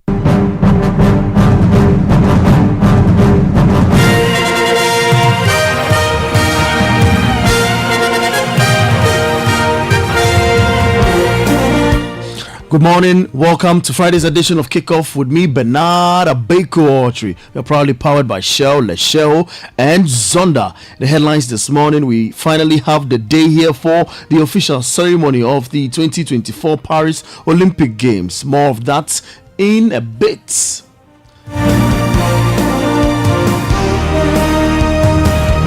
Now we start from the Volta region, and chairman of the Volta Region Football Association, Daniel Agboga, is urging the National Youth Authority to hand over the management of the whole Youth Resource Center to the Football Association. Agboga's request comes in response to the facilities neglect, which has persisted despite promises to complete the work by February 2023. Initiated in 2018 as one of the 10 youth resource centers to be constructed by the government, the project has been abandoned due to insufficient funding. We can fix it. Trust me. If the authorities say that, okay, guys, the football is suffering, if you can help, we will help. Yeah. We can do the inner perimeter, and then possibly the little things that are supposed to be done there, we can do it. Why not? They should just try it and say, oh, okay, we've heard you have it. I mean, in the meantime, until maybe if the contractor is coming, fine. We will do it. Now to this, and Para-Athletes Commissioner on the National Paralympic Committee Ghana Board, Frederick Assor, has called for the Norwegian Embassy to provide the letter from the NPC that allegedly cleared some individuals to represent Ghana at the Belgian Marathon in Oslo, Norway. He said this in an exclusive interview with City Sports as the fallout from the scandal continues in the face of the Minister of Youth and Sport, Mustafa Yusuf, stating that he won't take responsibility for the controversial issue. To say it is really the letter has been forged or not. But we can't just be speculating that there is a letter being forged, a letter has been forged, a signature has been forged, and we don't see those documents. Okay, so those documents should come from who exactly? Either from the embassy, who says the people have run away, because those documents have been sent to the embassy. We are also looking for that letter. We are not getting it. According to AEC said one Atanga or Atunku, he brought the letter. And then where is that letter? He also says he's not having that letter. So where is that letter now? So that letter is what will settle the whole matter. So the embassy who says people have run away should be able to bring that letter out. that this is the letter from the NPC to clarify the matter that yes, it's NPC who gave the people authority. That's why they also issued them the visa. But without that, we can all be speculating, and the people will say, you have not forged the letter. NPC will also say, you forged our letterhead and our signature and so on and so forth. I hope you are getting me. Tear up now, and the opening ceremony of the Paris 2024 Olympic Games will be held at 7:30 p.m. to 11 p.m. with the event taking place at the Seine between the Pont des Styles and the Pont de Iéna. Over 10,000 athletes will sail down the Seine on Friday in what is poised to be the most ambitious Olympic opening ceremony ever attempted. There's more in this report. The road to these Summer Games actually began 100 years ago. 1924, the first time the world gathered in Paris for the competition. In a nod to that history, many of the high-profile events here will take place in and around some of the region's most iconic landmarks, including the Eiffel Tower and the Palace at Versailles. To be able to present this venue to all the people for 15 days is an ideal dream. Of course, there have been nightmares as well. Questions about security that seem to face every host city in these times. Up to 45,000 police and 10,000 soldiers have been deployed. Organizers saying they're confident the games will be safe. Political turmoil from surprising national elections just ahead of the opening ceremony. And concern about pollution levels in the River Seine, which will host 3 triathlon events and marathon swimming. Paris's mayor taking a dip last week in an effort to assure everyone the water is safe. So now, all of the planning and preparation gives way to the spectacle of this international celebration.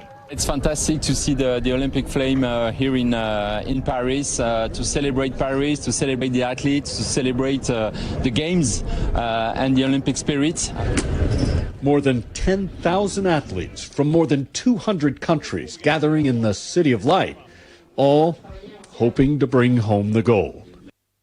And that's your sport this morning. For more sports stories, log on to citisportonline.com. We are back at 5 p.m. with the very latest in the world of sport. I am Bernard Baker. Sport is live. Get involved. Let's go. Let's go. Let's go. If you need unique services, innovative financial solutions, we deliver on our promise, cause we are number one. Let's go, we improve your life. Let's go.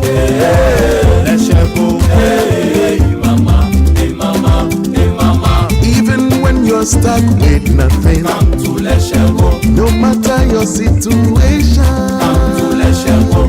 Let's go, we improve your life. Let's go. Hey, let's go. Hey, let's go. Hey, mama. Hey, mama. Hey, mama. Let's go, we improve your life. In a world where only the best survives, you need a fuel that can match your drive. A fuel with unparalleled protection for your engine, superior efficiency, and unrivaled performance. A fuel so unbeatable, when you get behind the wheel, you'll focus on what really matters. The journey ahead. That fuel is Shell V-Power, because no other fuel gives your engine better protection, better efficiency, and better performance. Be unbeatable. Drive unbeatable. Shell V-Power. Shell, go well.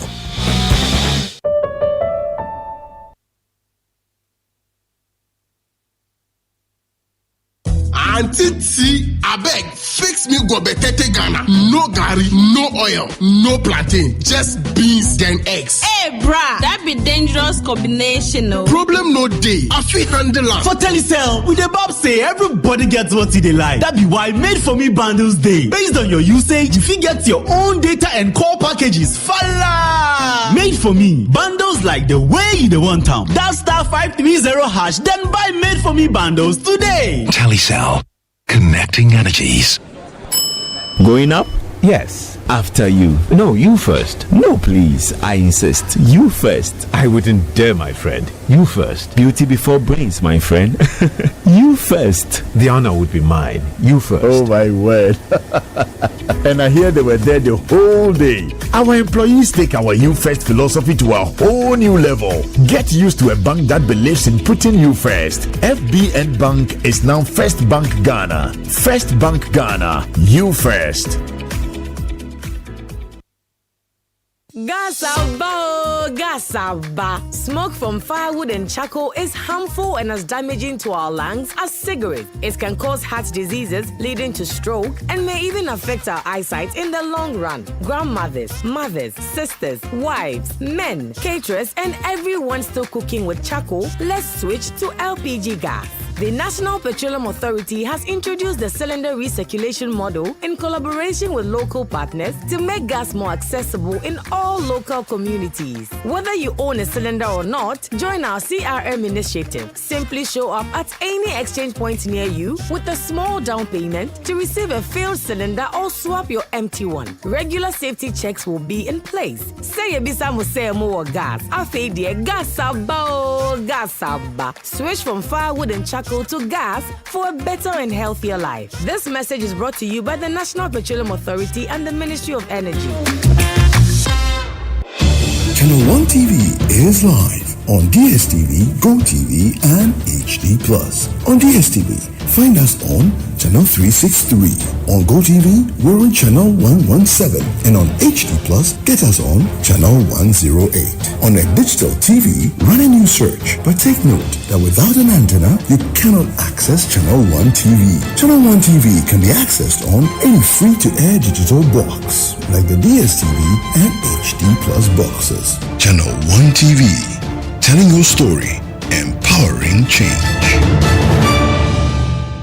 ShopRite's low price birthday is on, which means you get all the low price deals without missing a beat. Celebrate with incredible savings with deals like 500 gram good start white oat porridge for just 17 cedis, 99 pence worth, and 125 gram abina, Sienna or Cindy sardine for only 9 cedis, 49 pence worth each. Offers valid until 4th August. Don't miss out on our party rock and low prices only at ShopRite. Lower prices you can trust always. Plus, you can stand a chance to win groceries for a whole year. Simply purchase 3 participating products. Check your code on your competition till slip and enter via our WhatsApp line. Competition ends on 7th September. See in-store for more. Join the conversation on the Citi Breakfast Show on Facebook at facebook.com/Citi97.3, Twitter at twitter.com/Citi973, and Instagram at instagram.com/Citi973 with the hashtag CitiCBS. This is the Citi Breakfast Show, the city's biggest conversation. The Citi Breakfast Show. Rise above the noise. Walla two, walla sa, cry we day. If you grind with the grind every day, I cry we day. We did hustle for money, it's sunrise in Accra. Don't be lazy, be creative, cause it's sunrise in Accra. The traffic is heavy, the hawkers are many, it's sunrise in Accra. Everybody is struggling to make a living in Accra. Truck drivers say, boom, Madina to me, Makanishi, Yawashi, Yankwa, Yegrada. The street is calling, the office is boiling, the struggles are real. Everybody is struggling to make a living in Accra. Mama Yantwe, Accra, we This is the Citi Breakfast Show, the city's biggest conversation. Accra, we do. Walla sa, Accra, we do. If you grind with the grind every day, I cry with it. Oh, yeah, I cry with it. Oh, I cry with it. Let me up in soldier, I cry with it. Oh, I cry with it. Walla sa, I cry with it. If you grind with the grind every day, I cry with it. Let me see no panas, yet the Sudamania, Yakin in a sikape. Circle of so kind cantaman to yet don't be near GBD. Sepao pao, Kusiani Meko, Mitspire to Krodomumwa. Everybody is struggling to make a living in Accra. Even doctors, nurses, teachers, entertainers, journalists, bloggers, PhD holders, apart from politicians. Everybody is struggling to make a living in Accra. No my Accra we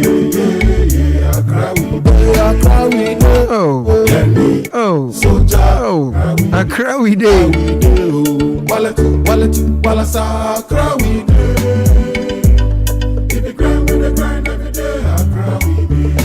The Walla to Walla Sano. Accra we do.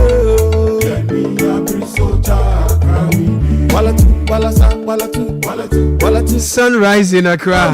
Ohene did this one. It resonates across the board. He's speaking our mind this morning. Walla to Walla Sano. It not be easy. The street is calling, the office is boiling, the struggles are real. Everybody is struggling to make a living in Accra. Mama Yantwe. Accra we do. Accra we do. Walla Accra we do. If we grind, we grind every day. Accra we do. Oh Yantwe. Accra we do. Yeniam Brese Oja Accra we day. We are grinding, we are hustling, and all we are asking for is for a better environment, a better system where we can hustle our hustle and grind our grind. So this morning on the show, we're back to relevant conversations, hitting hard at the important issues, hitting the nail on its head until it pierces where it must to get a better place for us to grind our grind and do our Walla to Walla Sa. We are not asking for handouts. Teachers, entertainers, journalists, bloggers, PhD holders, apart from politicians. Everybody is struggling to make a living. He says, apart from politicians, everybody is struggling. No, we will delve into important matters shortly. But let me bring you some important announcements.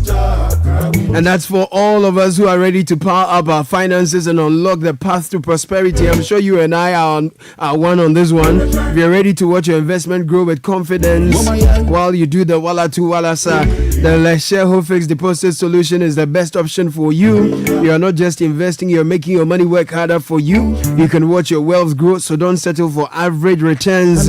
Join the investment revolution with our fixed deposit solution and take charge of your financial future. Call us now on 02700 40799 or send us a WhatsApp on 02700 40733 to learn more. The clock is ticking. Don't miss out on this incredible opportunity. As shareholders improve life, now there's a simple truth about love. It drives us to give off our very best. In the same way Shell drives your car to peak performance. Every car loves Shell. With over 100 years of innovation, you won't just be buying any fuel, but the most advanced fuels which save you money in the long run. Dynaflex technology is advanced fuel designed to prevent deposit buildup and keep your engine clean and protected. So drive into a Shell station today and fuel up your car with Shell fuels designed for engine efficiency and performance, and give your car the love it needs for better journeys go well. Everybody is struggling to make a living in Accra. Even doctors, nurses, teachers, entertainers, journalists, bloggers, PhD holders, apart from politicians. Everybody is struggling to make a living. Some dedications coming through. Oh, Henny, you hit it. You nailed it. Happy birthday to Monica Ekia Arthur of the Audit and Assurance Department and Emmanuel Pepra and Kuma of the Growth Office, all of Deloitte. from your country managing partner Daniel Kwejo Owusu and all staff of Deloitte. So Monica Ikuya, author of the Audit and Assurance Department, as well as Emmanuel Pepra Ankoma, Growth Office, all of Deloitte, your country managing partner Daniel Kwejo Owusu and all the staff of Deloitte are wishing you a happy birthday. Earlier we did this one, Millicent Kumsen, it's your birthday. Coming from your husband Kenneth Kumsen, happy birthday to you. 0549 986 996 0549 986 996. Bring your dedications, we read them for you. Happy blessed birthday to my elder sister Mrs. Ivy Dodu of Bema Camp Air Force Junior Mess. The whole family dedicates Psalm 91 1-2 to you. You are highly blessed and favored from your husband Sami Koko, your children and the entire family. Happy birthday going out to you, Mrs. Ivy Dodu of Bema Camp. Everybody is struggling to make a living in Accra. Even doctors, nurses, old teachers, entertainers. Well, the Olympic Games start later today in France, and if you want to go or you want to experience it, here's a very interesting hack. You need to use your Zenith Visa card and spend about 3,000 cedis, a minimum of 3,000 cedis, on at least 5 transactions and win an all-expense-paid trip to Paris to experience the Olympic Games. For more details, visit zenithbank.com.gh. T's and C's apply. Zenith Bank, in your best interest. Now, in September, admissions will be open for places in Heritage Christian University College. Now, they are set up to provide a missing link in tertiary education through creativity and innovations. They have undergrad programs and some master's programs as well. So if you want to call them on 020-229-8399 or visit their website, hcuc.edu.gh.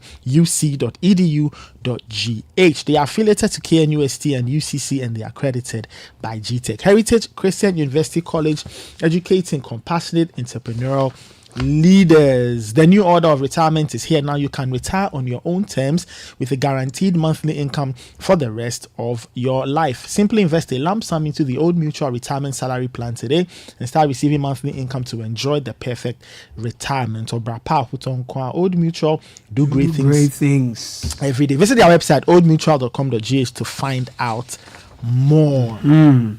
Apart from politicians. Now, if you want a British degree at a fraction of the cost, then Lancaster University is your option. They give you great opportunities in the world of work because they are giving you useful employability skills, and you get up to a 50% scholarship for your degree at Lancaster University, Ghana. Call them on 020-960-7008 or visit their website lancaster.edu.gh. You can also send an email to admissions@lancaster.edu.gh. Lancaster University, Ghana, the only British university campus in West Africa.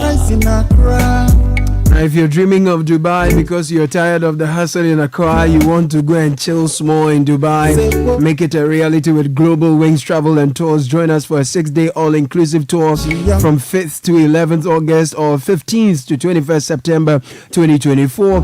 Experience the best of Dubai, from its iconic landmarks to luxurious accommodations. Incredible package. It includes return air ticket, 6 nights hotel, daily breakfast and dinner, Dubai visa, travel insurance, Dubai city tour, Burj Khalifa 124th floor, aquarium and underwater zoo, desert safari with dinner, marina cruise with dinner, IMG world tour, airport transfers, everything inclusive, my people.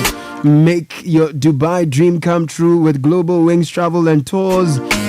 Book now by calling or WhatsApping 0553-688-398 or 0550-181-181. 0550-188-181. Specking that old car, home makeover, or a relaxing beach getaway, use your Absa card 10 times or more in a month, and you could be a lucky winner in the Absa Change Your Story promotion. And extra entries by using our digital channels 5 times or more. From now until the end of October, 5 lucky winners will take away 40,000 Ghana cedis each and every month to change their stories. For more information, visit an Absa brand today. This promotion is regulated by the National Lottery Authority on the Caritas Lottery platform. Your story matters. Absa terms and conditions apply. We'll be getting into a very important conversation very shortly.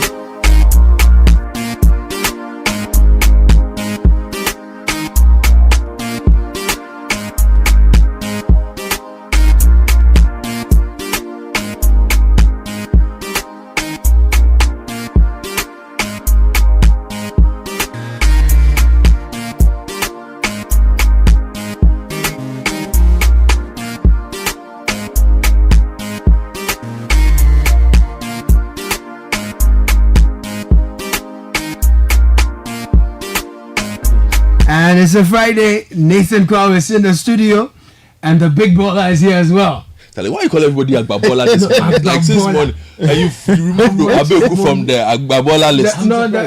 Why you call everybody Agbabola this morning? No, because you see, you have to give bola to whom bola is due. The only person I knew as Agbabola was Aisha Ashishola. Okay. That's her nickname. That's her name. Oh, okay. That's her. Yes, Aisha Ashola. Okay. Right? That's Aisha Ashola. Nigeria's footballer. Ultimate female footballer superstar. That's her nickname. Agbabola means I don't know, but it sounds to me like someone who has a lot of dough, you know. Yeah, that's how I see it. So when I heard you saying Agbabola, I was like, hey, why? Premium or nothing. Yes, I sat in the house, but the song is Agbabola. Agbabola. How much is money? How much is money? How you know? Hey. Prekese de do. Prekese de is that? There's a prekese jane do. But I'm excited today because it's the start of the Olympics. I love an Olympics cycle. Yes. You know, and like it's one. You know why it's funny for me?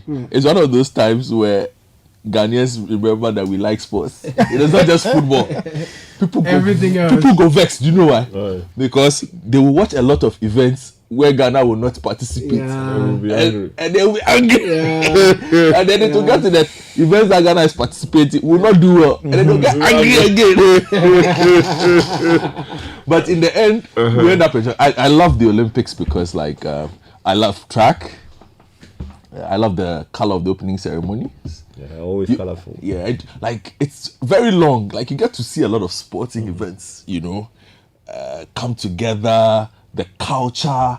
Like I was watching a report yesterday that was done on the costumes of the various countries that will be worn at the opening ceremony. I haven't seen what Ghana is wearing yet. Okay. But I saw Team Kenya's was beautiful.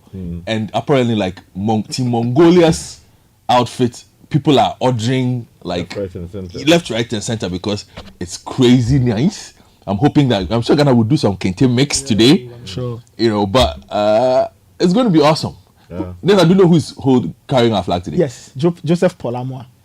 Joseph Paul Amwa. Yeah, Joe Paul. Joe Paul is he's the one leading the team. Senior Joe Paul Amwa. Senior Joe Paul. Oh, lovely. You know. So he has the honor of carrying Team Ghana's flag today. Yes. But this is a bit of a different Olympics. Oh yes, 3 years ago when the Olympics were held in Tokyo, we had COVID.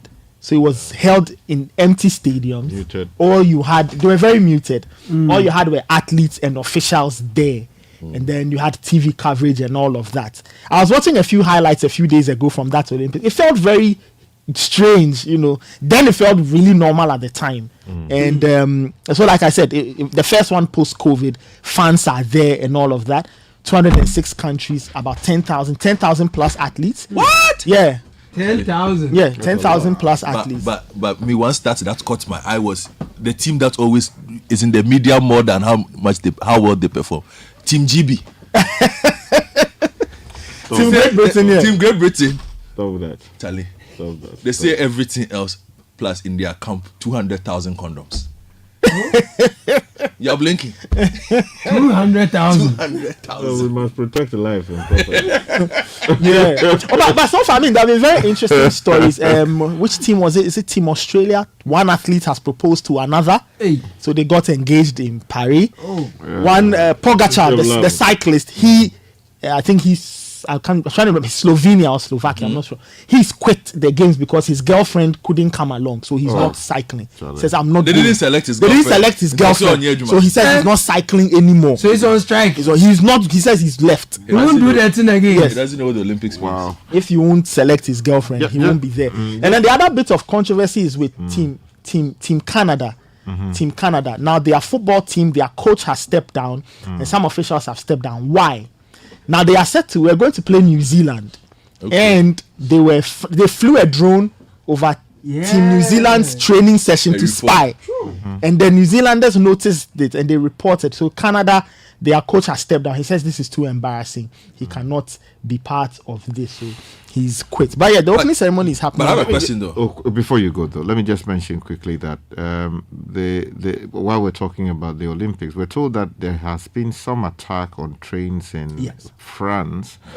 And that is disrupting a movement. So Euronews is reporting trains across France halted by coordinated arson attacks ahead of Olympics opening. Now, France's state-owned rail company, SNCF, says a massive attack aimed at paralyzing the high-speed network is causing delays and cancellations. Now, a series of coordinated arson attacks on the train infrastructure of France's largest rail company caused a significant number of trains to be rerouted or cancelled on Friday morning, according to the transport company. It goes on to provide some other details. I mean, the sheer scale of the Olympics means that it's always a target for anybody with a grievance. The platform is it's huge. A massive platform. All TV cameras are there. So people tend to use the Olympics to make political statements, to make social statements. Hopefully nobody gets hurt. That is the only thing that we hope for. But I was just asking Nathan, Team Ghana, who are those on Team Ghana? Do we have swimmers this time? Yes, we took 2 swimmers. Did they participate at the Citi swimming? No, they were not. They were not around. So you asked about swimmers. Harry Stacey. Who's Harry Stacey? Yes. Of Ghana? Yes. Harry Stacey. But of course, based outside. When he was here, he trained very often with the Marlins swim team. Tesano. Yes, at Tesano. So Marlins know him very, very well. And then Joselle Mensah, she was based in the UK. You see the names that are swimming? Harry Stacey, Joselle Mensah. So we have 2 swimmers there. Abeku Jackson couldn't make it because he had used up. If you don't qualify through the times or rankings, you get a wild card slot. Now he had used up his wild card. You can use the wild card, I think, twice. He went twice using a wild card, so he can't go again. He couldn't make the time or via ranking. So Harry Stacey is there, Joselle Mensah is there. For the sprinters, we have Abdul Rashid Saminu. He's based in the States. He's been in good form. Been in very good form going into the Saminu's in good form. Which event is he taking? He's doing sprint 200, I believe. Joe Paul Amoy is also there. Ibrahim Fuseno is also sprinting. Isaac Botio is also sprinting, and Benjamin Azamati. So we have 8. A lot of them are sprinters. We have about 6 sprinters and 2 swimmers. So relays, we are doing relays. Men's relays, yes. Men's relays, 4x100 and 200. And then we have 2 in the individual sprints. Yes, and then we have Rosa Muinima, Rosie Boa. She's doing high jump. Who else? So that's it. So that's the team. Nathan. The guy will do the high jump, No, he didn't make it. He didn't make that. Cadman. He so didn't. We have what? 8? How many? 8 in all. 1 high jumper. How many did we send to Tokyo? Tokyo, we had, and I have to cross-check my numbers, but so our numbers, I think our numbers have dropped. Yes, we took a larger contingent because boxers went to Tokyo. This time the boxers did not qualify. They had 3 chances: Senegal, Thailand, and Italy. They still couldn't make it to the Olympic Games. Okay. So that's the lowdown. So for those who are interested in Team Ghana, that's something for you to chew on in terms of Team Ghana. It's a very small team. How many officials are on it? You saw the Zimbabwe story. Oh my word. How many athletes? How many officials? 7 people. 7 athletes, 67 officials. Maybe the athletes, the events they are participating in, it requires a lot of morale. Okay. Are you happy? Okay, so Sky, you're asking about our officials. Okay, let me tell you the officials. So the head of team or chef de mission is Isaac Aboajidria. He's with Ghana Tennis, so he's the chef de mission. Naomi Ama is the nurse. 2. Dr. Ernest Enimo Pare is the doc. Physiotherapist Ishmael Saki. 4. Benjamin Willie Graham, a very good friend, he's the media attaché. 5. You have Daniel Petonku, swimming coach. 6. You have Salama Tumusa, athletics coach. 7. Andrew Owusu, athletics coach. That's 8. Philippina Frimpong, athletics leader. 9. Madame Delphina Kwe, swimming leader. 10. Edem Avafianyo, he's the ALO. 11. Benunu Mensah, GOC president. 12. And Mohammed Sanoun, who's the GOC general secretary. It's a respectable, I mean. So 12 officials. 13. It's a respectable. We are better than Zimbabwe. In Tokyo, we took 14 athletes. 14 athletes. 14 so we had athletes, boxers. we have 13. This year the boxers couldn't go, so the numbers have dropped. So we are taking 8 athletes and 12 officials. It's a 20-man contingent. So that's something. Well, I mean that we can. So we are 6 men down from the last time we went to Tokyo. Best medal hope is where? Ghana. The sprint. I think relay. Looking at everything, relay, because they made it as one of the best top-ranked 16 teams. So they I think they were ranked 15th. Out of 16. So that means we will get to the semi-final and not make the final. It's very likely because by the time we could truncate at the semi-final. Yeah, so by the time so by the time we get there, it means that you could be paired with some hot shots. USA, Brazil, and since Jamaica, Japan, Netherlands, and then you'll be weeping. But which events are you looking forward to? I'm looking forward personally to the sprints, of course. The 100 men. This year is very open. The 200 men, very open. Yes. The 100 women, Shakari. I want her to lose. I don't like Shakari. Richardson. But the Jamaicans don't seem to have anybody strong enough this year. So I'm looking forward to that. The pool, of course, is always interesting. Yes. South Sudan has made the basketball interesting. I'd love to see. Personally, I would be very interested in the basketball because the Americans have put together this Avengers team, wild team because of Noah Lyles. And I'd love to see how they fare when the competition starts. They've beaten, of the 5 teams they played ahead of the games in the exhibition, the 3 of them are teams they will meet in the games. And they beat the defending world champions. Germany. So I'd love to see how the Americans will look when the competition actually starts. To see sprints, of course, we all love to see what will happen in the sprint, to see who wins. But it's just to see, I'm just interested in seeing how Paris pulls off the games, looking at everything surrounding it. This business of, for example, you mentioned the train attacks. Now, in the build up to this, there were concerns of where some people would live. Some people in Paris had been moved by the city authorities and were complaining about displacement, people being homeless and all of that. I'd love to see how Paris handles the games, of course, in the context of all these social issues that are popping up on the side. And for Paris, it's the 3rd time they are hosting this, and it's 100 years since they hosted in 1924. Wow! So it's quite historic to them. And then I'm also looking forward to that game. Do you watch that game? And then the boxing as well, because Olympic boxing has always been a great platform for like the next generation of top boxers. So it will be nice. So opening ceremony today? Yes, it's happening later this evening, and it's the first opening ceremony not to be held in a stadium. There's a garden. They will hold it in this open space in Paris, right? And then they will have people file by. They'll do it close to the River Seine. They are doing it next to the River Seine. Because the Stade de France is hosting another tournament. Yeah. Oh, and then there's something ongoing. Yeah. And then it will Stade de France will host the closing ceremony. But I suspect things like rugby and things will be done. Yeah, they're playing the rugby now. And Stade de France. Football is also ongoing. Yeah, some of the things that will be held in Lille as well. It's remarkable that they spent 1.4 billion euros to restore the quality of River Seine. Using it as a legacy for present and future generations. Their LOC just like recently swam in it. Odo, you mean? Yeah, the Odo that we killed together. Why you don't mention the name?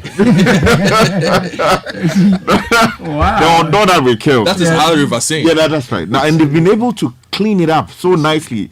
And they got the mayor of Paris to go and swim in it. Just to tell people that it was clean. He swam in it just to we need to get the mayor and then the final thing, though, I would say is that this is the first. No, it's an important point. Yes. Because for a long time they had polluted it, just like the River Thames. They had polluted it so badly that there was no living thing, surviving in there. And they spent $1 billion? 1.4 billion euros to clean up the water. To clean it up and to restore it to, quality that you can use for all kinds of things. You see, so people are thinking, and they are not only thinking about present generations; they're thinking about future generations.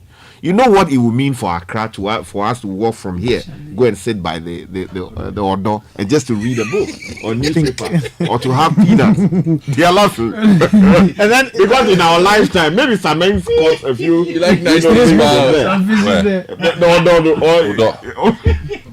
Have you ever seen Odo clean in your lifetime? Of course. Wow. Oh, really? So this is a recent thing? I used to catch golden fish in the Odo River. Oh, you're kidding. I am telling in you. your lifetime, you've seen the Odo clean? Yes.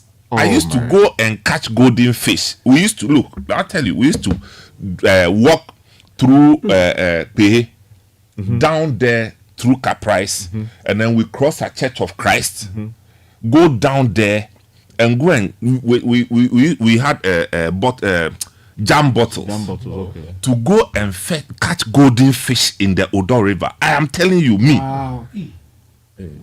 Charlie, then we have failed. So if some people who just jump to Accra telling us that it's a gutter, wow, what is that? I saw it when you stand there and you see the bed, the river bed. I'm telling you, in Accra here. Wow. So if some people out of laziness and corruption have turned the thing into gutter, and then the next thing is that they are even filling it so that they can build on it. Oh no. Go and stand on the Kolebu, from Kolebu to the bridge, the bridge. I've seen that bridge. Kolebu bridge. They have filled it. You can now build on the Kole bed. Oh no. And if you check from 1994-95, how much money we have sunk into trying to restore it, into trying to restore the Kole Lagoon, my brother. The whole economy. I keep saying this. When I was a kid, my aunties we used to go to the Kole to go and buy dide. You know dide? Tilapia. The small ones. Yes, every Saturday morning, people will be lined up there buying it from the place. This is the same Kole we are talking about. And we've messed the thing up and we are happy with ourselves. So it took 30 years or less than that? Papa, I lost count of the whole. I mean, why do we do this to ourselves? We see the desert countries using artificial means to create rain because they don't have it. Create rivers, they don't have it. We are blessed, and we wake up and we just joke with our lives and with what God has blessed that. Every rainwater that is coming from the Buri Hills, everything is supposed to come through the Odo. To the sea. We have blocked it. We have redirected it out of greed. And today it's not even clean gutter. We dump any and everything into a toxic material, and we allow human beings to live around it. And then we give them a name of Sodom and Gomorrah. We call them Sodom and Gomorrah, and we are happy. And you hear people in government also referring to the place as Sodom and Gomorrah. Something that we have created out of our laziness. And nobody is angry about it. It's an ecological disaster. Nobody is angry about this situation of Odo River. Apart from the aesthetic value that it brings, it also brings life. Yeah, it does. Aquatic life. Everything is gone. Dead. And we are not, look, if we had a way of destroying the sea, this country, we would destroy it. Oh, if we had a way of destroying the sea, we would do it. You just take a walk to this. If Charlie, you see, we grew up in the area, so I didn't put area there, down there to London Market, all the way to the shore now.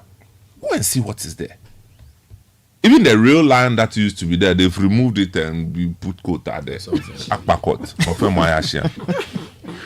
no, later, Ghana Akpa Ghana Femo Nagma road closed the airport. Anyway, just to wrap this up for you guys. So I'm told the Henry, the swimmer, Harry Stacey was actually at a Burma camp Okay, that was last year. Last year's okay, yes, competition, okay, he swam there. And as athletes didn't get the chance to practice on the Odo, they will be in a boat. 5 of our athletes have been selected to be in a boat on the River Seine this evening as part of the opening ceremony. Is this River Seine thing? I'm looking at its former state. Thank you. I'm looking at photos of it in its former state. Describe it to our listeners. It was really bad. Yeah, describe it. Hey, so you have all kinds of plastics on in there.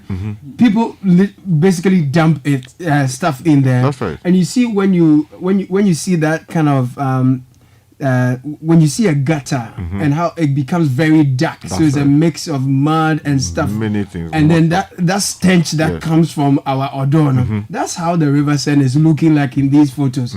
Of course, I'm not seeing incidents of human beings throwing their things in there. But it's obvious. Yeah, it's obvious that it has been really polluted. It's a heavily polluted photo I'm seeing here. And then I scroll up and I'm seeing like a totally restored River Seine and people are swimming in it actually. Oh, yes. It will be used, I think, as part of the triathlon. Yeah. I think it will be used It's possible. as part of the triathlon. And you know why it's significant? Because we went to Paris to sign a new climate, deal globally. And these things, all of that go to ensuring that environmental activities are sustainable in a way to help human life and the life of the planet. So I think the Minister for Environment, Science and Technology, if he's listening, the Minister for Lands, if there's some example we need to pick up from the Paris we are going to, I think we need to look at that. Because it's possible. It's possible to revive a water body that is completely dead. It's about committing to it. Thank you. And holding people accountable for their actions and inactions. The number of people along the whole chain, up the Ibri Hill, we need to do something about it. Because you can't have a whole city of this size without a place serene enough for you to go and sit down and eat some, burger or whatever you want to.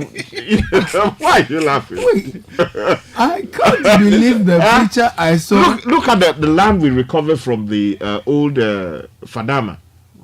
What the place we derogatively refer to as Sodom and Gomorrah. It's a huge land. We can turn that into a truly useful park. But that was the plan. Sky, in Ghana here. Our children's park here. Even the one that has been demarcated as children's park. Go and see the sorry state of the children's park. And yet you have Ghanaians with titles struggling, doing all sorts of crazy deals to buy off the children's park. They want to buy it. It's been a battle since the 90s. Considering how to use it for other things. Yes. So the children's park, we have not seen an upgrade. In the last 40 years, we haven't seen any upgrade. We don't care about the children. We really don't. I mean, what is this? If we can't upgrade children's park, what can we upgrade? It's old father mother we can upgrade. No, you see, the political will to make things happen is weakened. Yeah. The political resolve to make things happen, to turn things around for better fortunes, is being weakened and compromised on all fronts. And this is what we are dealing with. It's what we are dealing with. If you go to, he was on TV this week from Rwanda, Beyond Borders. I almost wept watching. I'm telling you, contrast. They have the same kind of villages we have. The structures of their villages, everything, the suburbs, everything. But look at how clean the place is.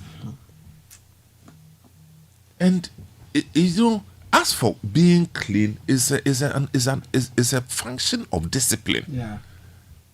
It's not a prayer topic. It's not a prayer topic. It's a function of discipline. If people don't get reprimanded or punished for doing wrong, right becomes the way to go for everybody growing up. How come on our streets indiscipline has increased? And now what people used to hide and do. Now they do it openly. Very, very openly. People are driving on the wrong side of the road and they expect you to understand and give way. Yeah. A motorcycle is driving anyhow. They see red light in their minds. That's when they are supposed to go. And that the red light belongs to is an instruction for the 4-wheeled vehicle, the 2-wheeled vehicle. They are supposed to go. And it's become the new normal. And we're happy.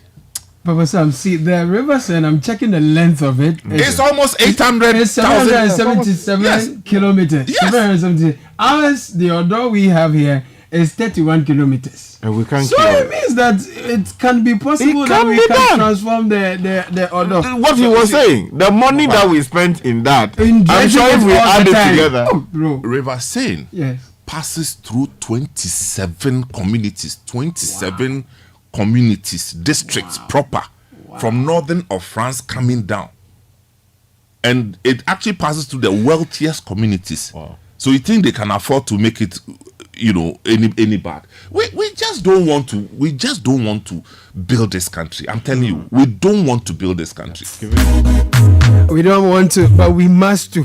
We must to. Yeah, we must. Now, if you're launching, I want to pay some bills. We'll continue with this conversation. If you are, if you want to imagine. Let me just be simple here. Imagine launching your career, starting your own business, or embarking on advanced studies within 6 months of graduation at Ashesi University. That's nearly every graduate's reality. From Accra to Nairobi, London to New York, Ashesi graduates are noticed and they are leading successful careers. So regardless of what you choose to study, an Ashesi education gives you a strong foundation for life. Visit ashesi.edu.gh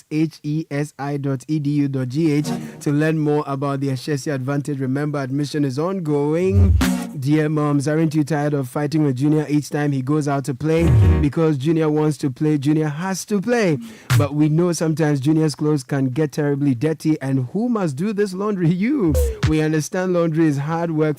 So from today, join the millions of Ghanaian moms, sweet mummies and old girls who have gone back to their beloved Omo.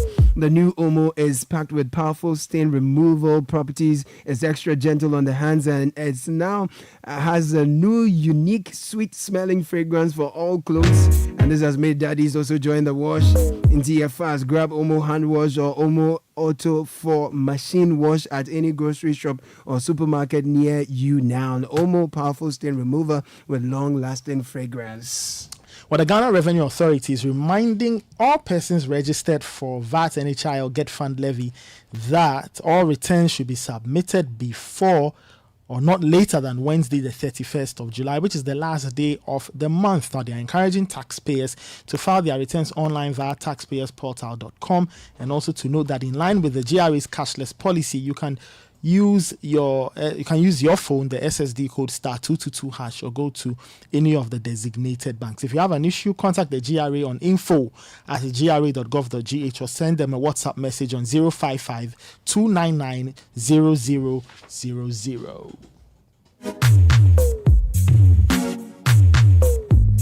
Sometimes when you talk about Rwanda and what you saw, what we showed on Beyond Borders this week is a tip of the iceberg. This week we were simply giving people an idea of how their elections went and completing it. They are done with their elections. Paul Kagame won 99.18%. That one is questionable. Relax. It's their unique history. You need to understand the people. That's okay. You need to understand the people. 99.9%. Yeah, you say 9.19. Yeah. You say it's questionable. It's questionable. Okay, You need to see what let's the answer the question. It's questionable. So what's the question? And what's the answer to the question? The people say the man has delivered. And he continues to deliver. And the truth is that right from Kigali all the way to Musanze, Sky, you won't see a single plastic flying anywhere. I watched it's clean. I watched the pro. You know what the contrast that I saw. Yes.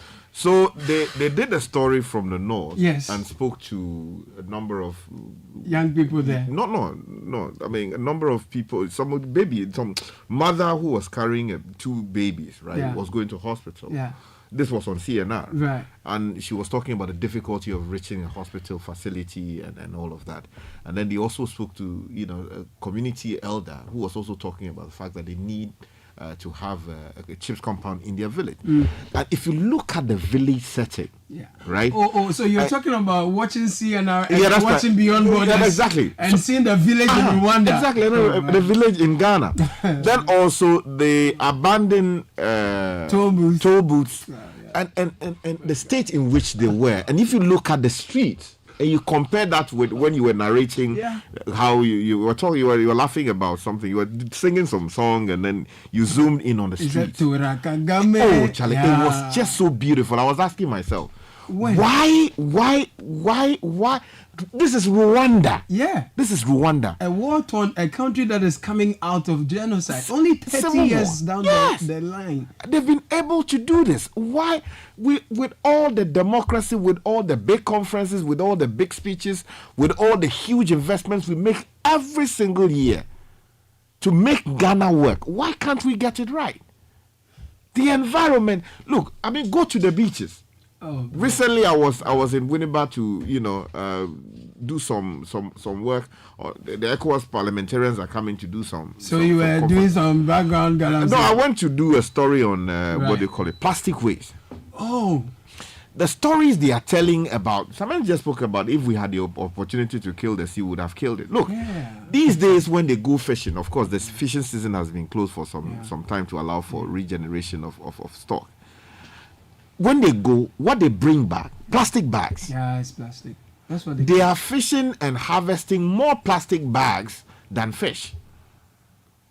So even the sea, we are on the verge of killing it.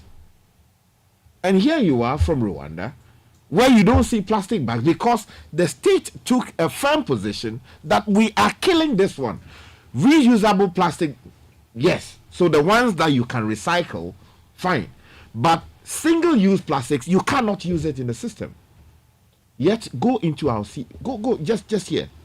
We have built new landing beaches and all of that. The people go fishing. When they return, plastic bags. So, there has got to be a deliberate effort to revive these areas. If we don't, look, people, for generations, fishing is what people have done. So, with the Odo dead, people who were fishing on the river previously, they have lost their jobs. I spoke to a number of the fisher folk who say they have moved to what do you call it, Cape Coast, just to do either farming or to do plumbing works. That's how bad it is, and the women are hungry because when the fishermen return onshore, they go collect what they have brought, either smoke it, fry it, or do whatever they have to do, and then they get money out of it. Because the interesting thing here is that when you report from Rwanda that, they've gone for elections, Kagame has won by 99.18, Ghanaians say, that's not a democracy, it's questionable. Like Sky has said, we have that multi-party. We have changed party, we have changed leadership. All this while, we are talking about filth and plastics. We are talking about galamsey. We are talking about water bodies that people are consuming and babies who are born are default. A motorway of what? We are 19 talking about kilometers. a motorway, 19-kilometer motorway yesterday. A car knocked down a young girl. It's a highway. It's a highway. Apologies. I retract. What's the news? I retract and apologize. It's a road. I'll say to road. It cannot, by any stretch of our imagination, be referred to as a motorway. I retract and apologize unreservedly for referring to that as a motorway. But we have said on this show several times that I don't understand why the highway authorities have refused to reclassify it. Yeah. Because it's by every technical definition, it no longer is. We've seen highways everywhere. It's a legacy project. Motorways everywhere. It's a legacy project. And then somebody just woke up one day, nobody is chasing him, no witch is chasing him, no fetish priest is chasing him, then he decides to cancel road tolls. So that they will entice you to take the e-levy. No. It's you see, when we try linking it to the e-levy, it's just oversimplifying it. For me, being a media person, I think it was a knee-jerk reaction to people complaining about how traffic and inconveniences at the road tolls, the booths and all that. But 2024, you haven't found a way of using electronic means to automate collection on road tolls. University of Ghana is doing it. If not anything at all, let's learn from them. And we know that in Ghana, the day we say we are going to automate it, they'll go and bring a company from China and India to come and do it for us. And somebody will take more on the IT companies in Ghana that are providing services to foreign countries, Ghanaian-owned IT companies. What are some of the names? Romeo Buje's company was IT Solutions. IT Solutions is there. All the people are there. They are there. All these guys. Soft Tribe people are there. So we are not telling them that create a solution for us that people can use their Momo. So we can collect this thing. That I was saying, if you do it electronic, the disabled people will not get job. Really?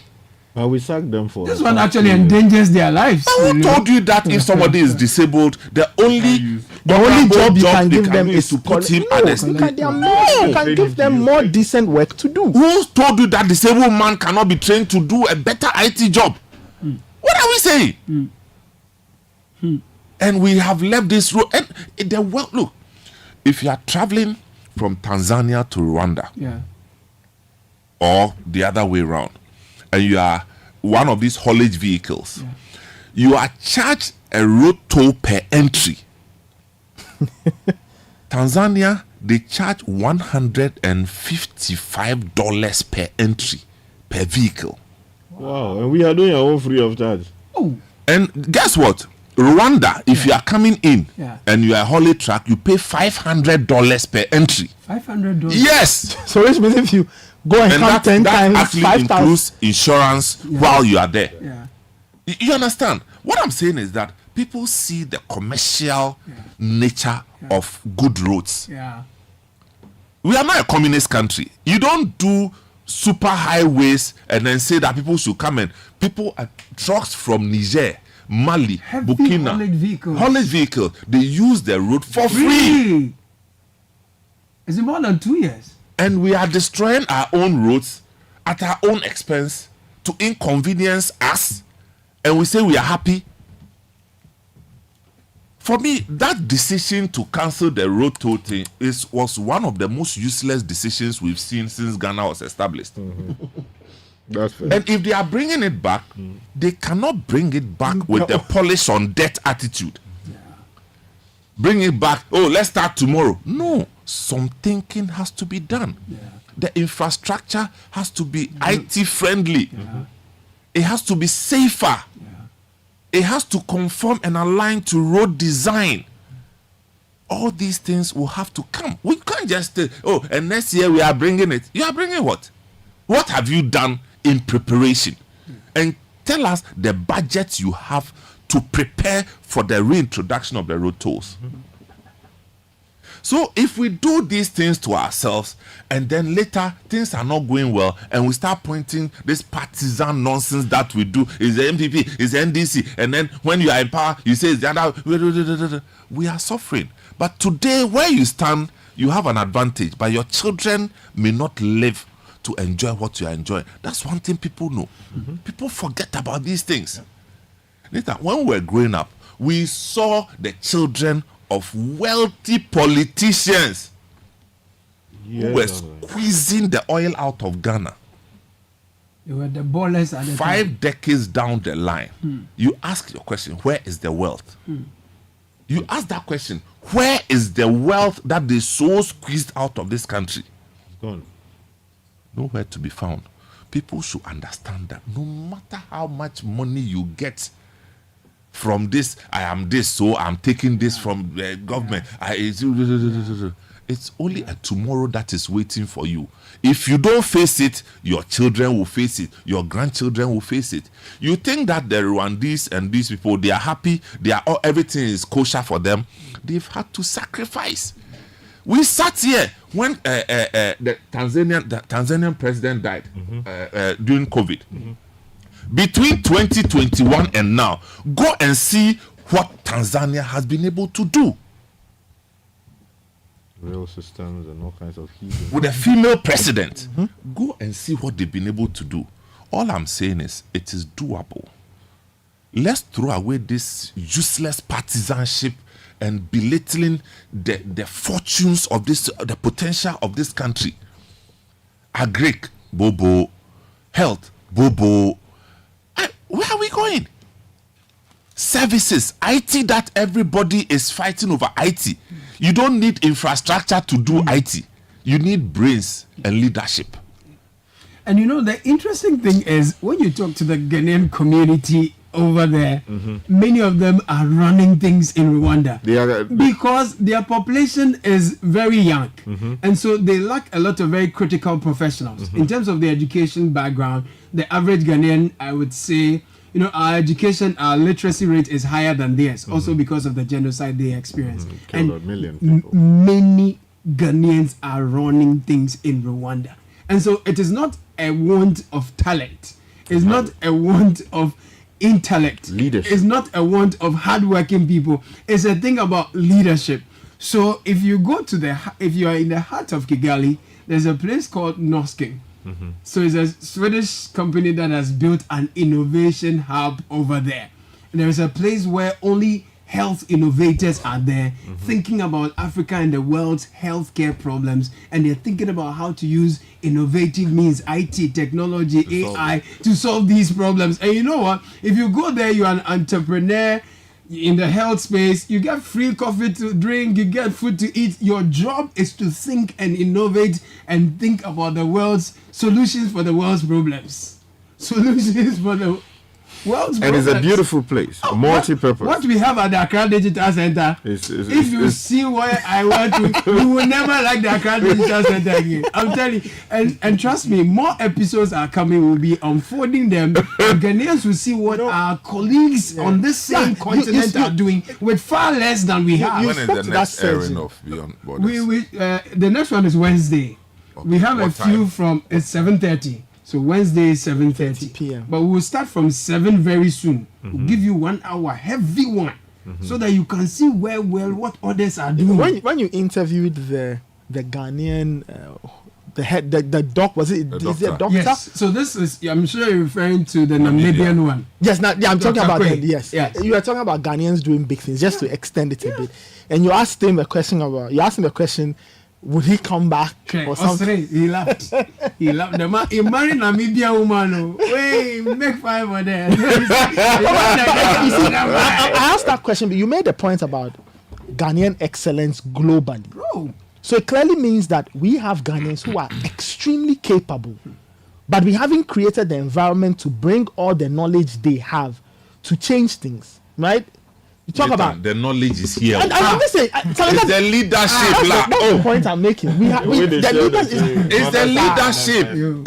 Is the look in the 80s. And sorry to take you back. In the 80s, something happened in Ghana where a lot of the senior doctors in Kolibu and Komfanochi left Ghana and went to Saudi Arabia. Anybody who was there will confirm what I'm talking about. Saudi Arabia. Yes. Saudi Arabia. Oil money. Wow. They moved like Charlie. Hey, Akpa, Mofemaya. Everybody went. It was left with the likes of Dr. Mustafa.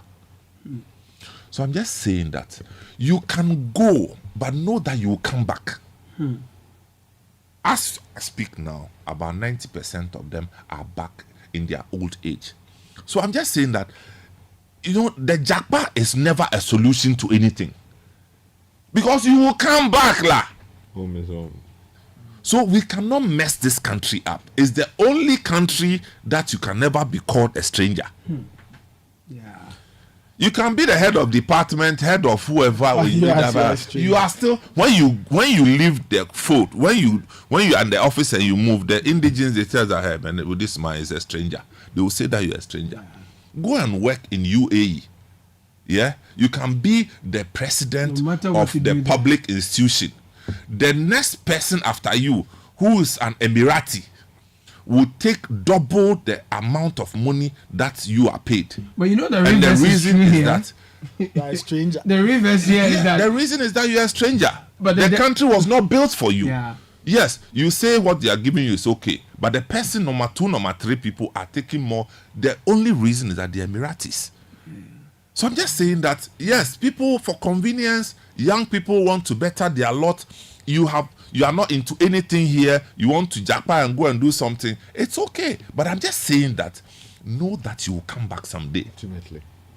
And a lot of times when they go and come back and they say, "Oh, things are not like it used to be when we were here." And I'm asking, who were you expecting to do the work for you when you went to Citi in New York to build somebody else's country? So I'm just saying that as for us Ghanaians, we have a responsibility to build our nation. Yeah. We have a it is God who placed us here, and we have to build it. Yes, people have to travel, because in traveling we get exposed to the way things are done elsewhere. But as you rightly said, Ghanaians elsewhere are doing great things, okay, with their God-given potential, the knowledge that they garnered from Ghana here. But what don't they have there? What they have there is leadership. That's what people are yearning for. That's what people are yearning for. Many messages here. Let's read some of them. All right, this one says, on Rwanda, my master's degree roommate is Rwandan. When we were parting ways for a holiday one time, we all bought some things from China, and he had to remove every plastic packaging before going back to his country because it would not be allowed. Rwanda is copying a lot from China's template. They are running public bus systems, and they recently imported many electric buses from China. I told you how they seized stuff at the airport that had plastics. So other journalists who came with their tripods wrapped in rubber like we do at the airport before, they remove everything. Everything. Moses says, someone is right. I caught tilapia in the Odo River in the 80s too. Neem Bachuna is also supporting that. I caught fish in the Odo River. People were fishing in it with boats and casting nets. This same Odo we have today. Kofi Intema says, Sky, we beg, don't bring that proposal of Odo restoration. Someone spent 40 million just to distill it. The politicians will cost more than the 1.4 billion euros France used for their restoration and yet not complete the job. This one says, I visited Benin quite recently. Oh, my second home.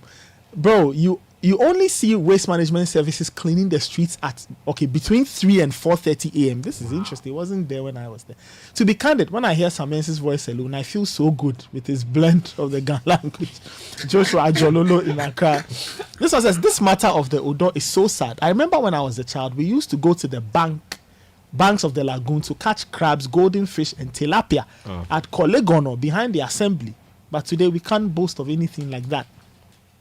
Dansu Madina says, Samens is more than 100% right. The Odo really was a river where we used to catch fish. Ghana is really a sad story to tell. Where did all this decadence come from? Leadership in Ghana is dead.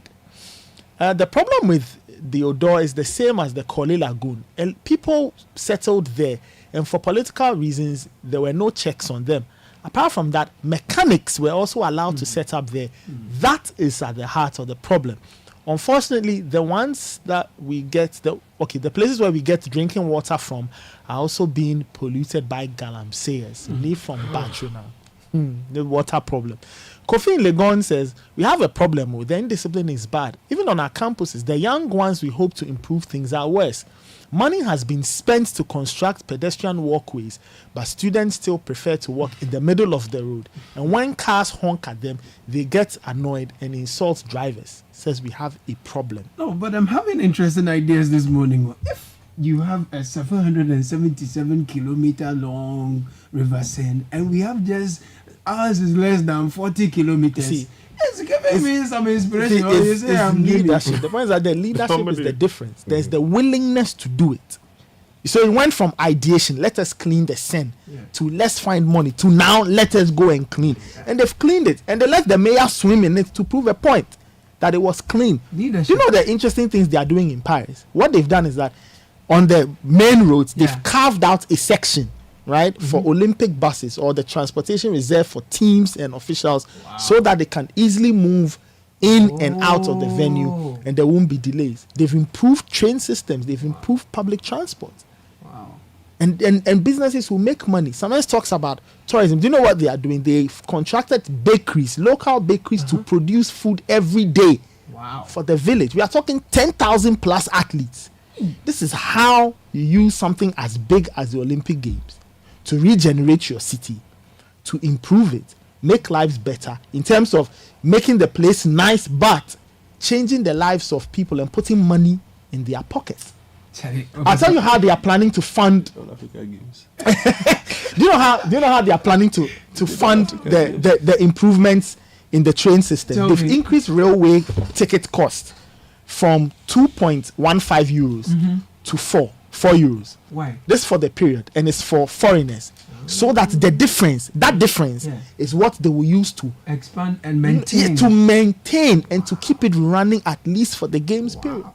I just recalled our time in the UK interviewing the area by the River Thames. You know, it was nice. Well, Thames has its own problems with pollution too. Oh, but even what I saw, I love it. I love it. Because of that, like they set up the Thames River Police. Yeah. To deal with those things. Police dedicated for the river. Yes. Even the Seine has a dedicated police unit. But truth be told, the Seine is a huge river. Right. You know, like I said, it goes through a lot of communities. So it makes sense. It makes sense. And you know, it's connected to the Rhine River.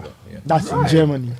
In Switzerland, Germany, through the, you know. So look, people are building their countries. But that's the funny thing. This one is bigger and longer. Ours is even just small. Leadership. Leadership. I don't know. You know, and look, bro. I'm telling you that bro. It's not just a Ghanaian thing that we say that it's a Ghanaian. It's not a Ghanaian thing. Bro. Well, how come everywhere is dirty until you enter Bema camp? That's true. That's true. Sky, go and enter Bema camp and go to the where the Arakan bars and those places and go and throw baller on the road there and see what will happen to you. When they give you slaps, you say it's not democracy. Go and do it. But people know that something will happen to them. So consequence. Road traffic, people mess up on the road and they go.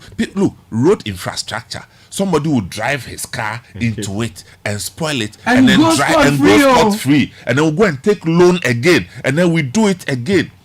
Motorway, we've been complaining forever that we don't have street lights there. No lights. Not because government has not put it there. Government to put it there, the following day it will be off. So it's a practice. You know, so if it's a practice, how can't we make examples of those who have made it a practice to loot? Correct.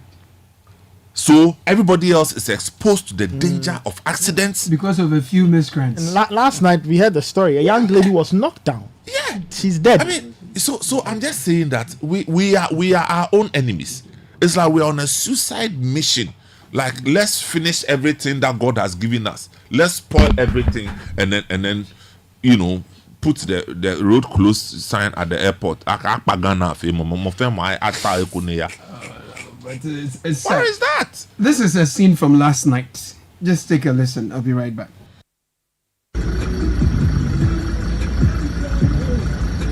It's not easy.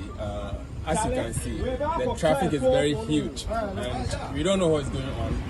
Whether it's an accident or whatsoever, we don't know. So now we are all stuck. Our engines are off, waiting for when we will go. But as when we are leaving, we don't know. So stressful.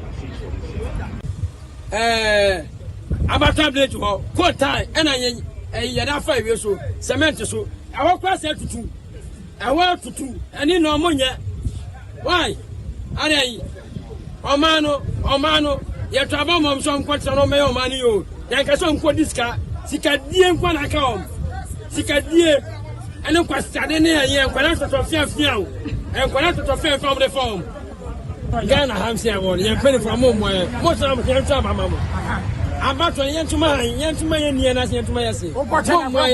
It's okay, and I apologize. The guy is upset, but yeah, what happened last night was that a vehicle actually hit a young girl ran, another one, rode over here, and residents within that enclave, blocked what is left of our motorway, or what do I say? Road. The road The that Tema connects road. Accra and Tema. So for several hours there was a gridlock on the stretch, simply because then someone had died. And like we saw in the reports today, around the world, in other continents, road crash related deaths have reduced by 15%. In Africa, it's increased by 17%.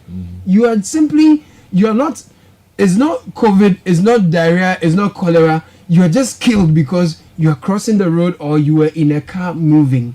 And I really don't understand this. The thing with the Tema route. You are really calling it Tema route. Oh, yes. The Tema road issue is one.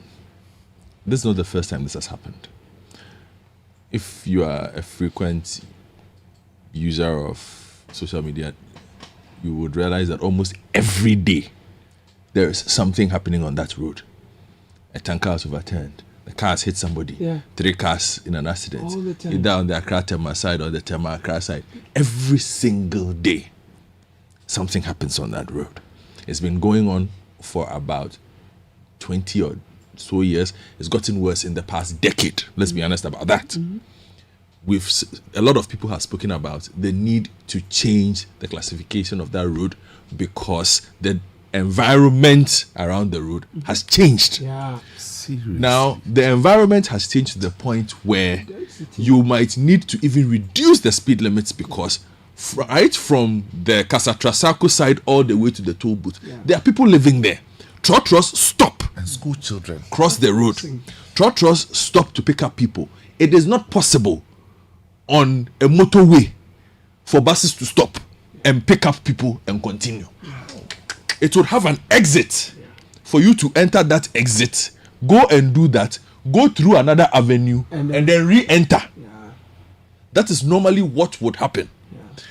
We've watched, the authorities have watched, they go there every time. You've been there several times with them with your camera to interview them. They say nice things, big things. We are doing this. But they haven't done the most pressing thing. Change the designation of the road so that the police would know what to do when they are on that road. Because you see, if you drop the speed limit from what it is now to what we use in the inner cities, which is 50, you've immediately reduced the danger levels for people. Just even by that, you've reduced the danger levels. But if you continue to keep the speed limit what it is, whilst the environment around it has been altered significantly, where you have so many people living there, you have squatters, you have school children, you have businesses on the sides of the motorway who all enter the motorway daily. I mean, you are not solving a problem for anybody. So this morning I would urge the transport authorities once again, it's not about the visits. You might not have the money now to fix the road the way you want to, and they keep telling us they will do it. But at least there can be other mitigating things that you can put in place so that people stop dying on the road. I think for me, the first one to do is to accept that it is no longer a motorway. It is a standard city road.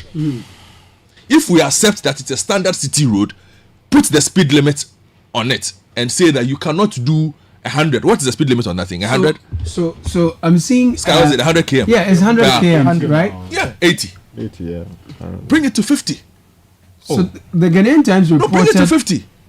See. 50, yeah, that was that. No, because Sky, you see, on just that stretch, there are basically, you have, I don't know the area too well, but there are churches, there are residences, there are factories, industries, there are squatters, there are farms. There are farms. It's basically a very you actually sometimes meet the cows we're talking about on the motorway. It's not supposed to happen. Sometimes there is no way you should be on a motorway and see a cow grazing in the middle of a motorway. What else do you want to see to tell you that this is no longer a motorway? On which motorway in the world can a cow afford to cross the road? Where? Leisurely. Prophet, I have missed a flight from London to Ghana once upon a time. And what happened? A stray dog. A stray dog was on the motorway. And it caused traffic. And everybody had to stop. They had to rescue it. Stray dog. I'm telling you. Now, Yes, everybody had to stop for the people who deal with the pets. Not vets. It's like RSPC or something. Yes, they had to wing. I missed my flight. Oh, that's a decent society. If we cannot be disciplined in this country, we should forget about coming up with all these policies. And how do you get a policy and you don't have the discipline to execute the policy? I was even recently on a road somewhere, a highway like this, a motorway like this one, and there was an incident. What the police did was basically halt everybody, put their cars in front of the traffic, and drive at their speed. So everybody had to drive for 2 hours at the speed of the police.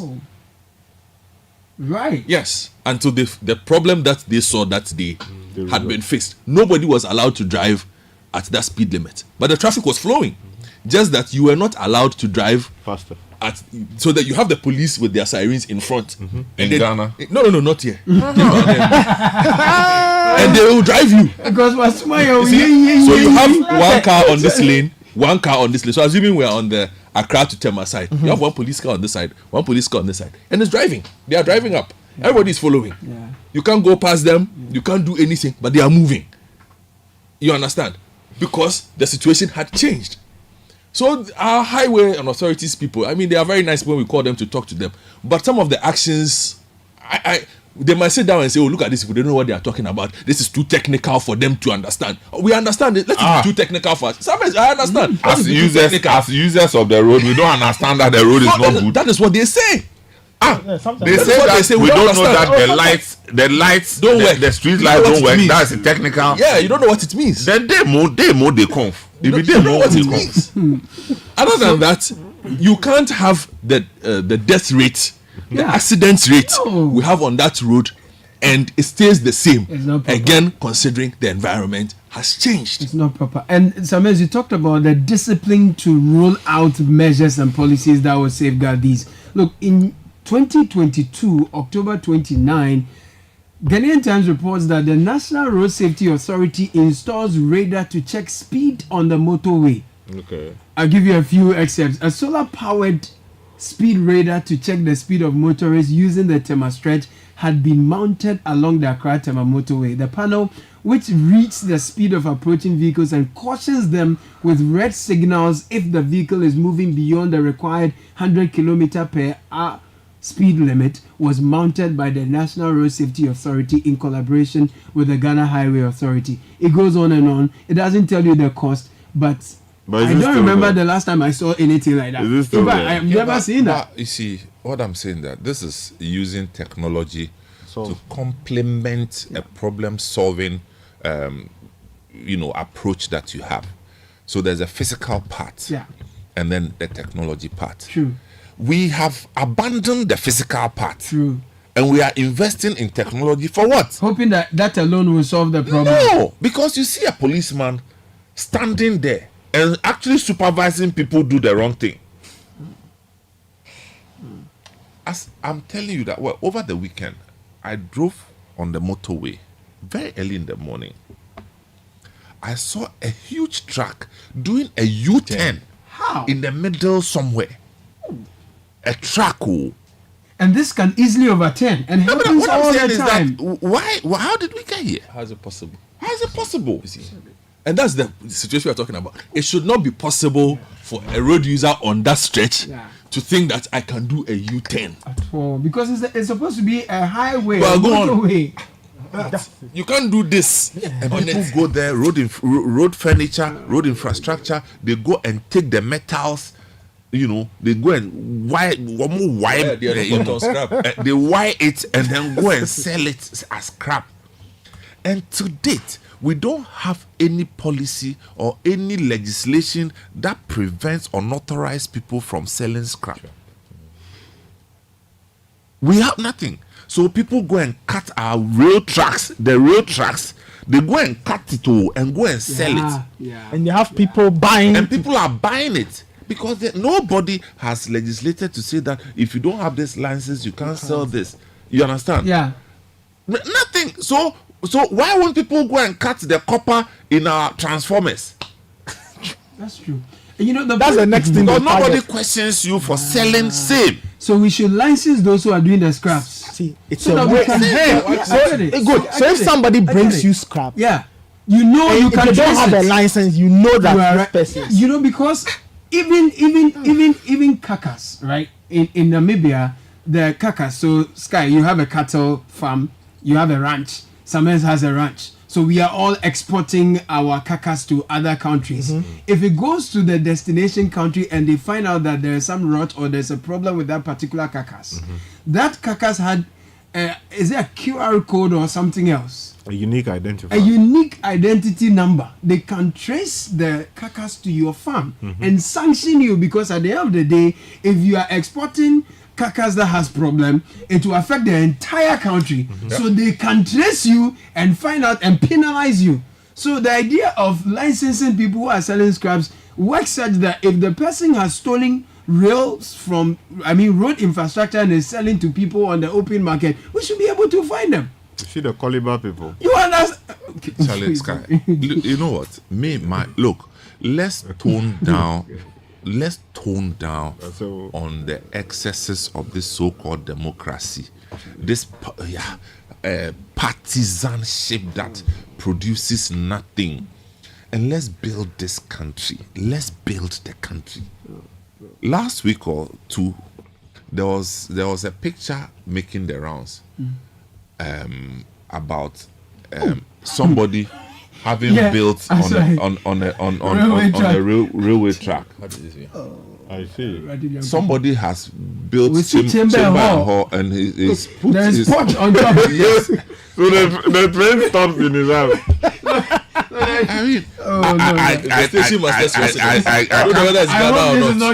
I can't confirm whether it is Ghana, but the building somebody going to put truck, park the truck with. No, this is not Ghana, I hope. No, but I hope not. I don't get it. You see, because we are destroying this country. Is anybody who has been in government since 1992?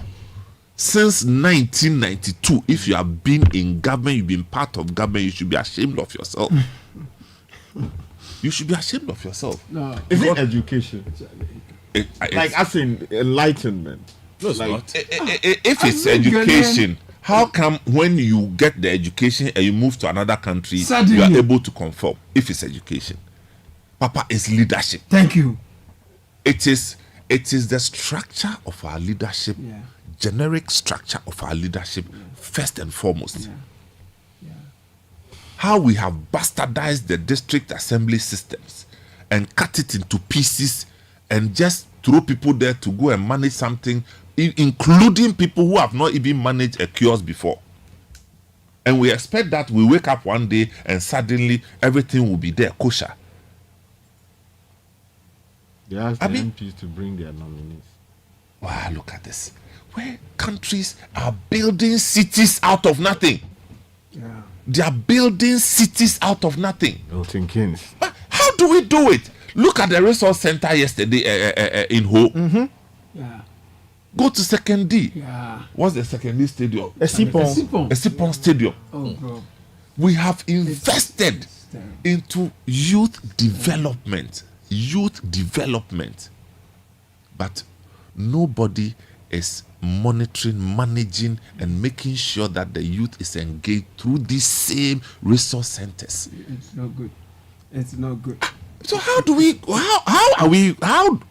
Look at our concept. I know, and it's because of the things we tolerate and the things we allow to happen.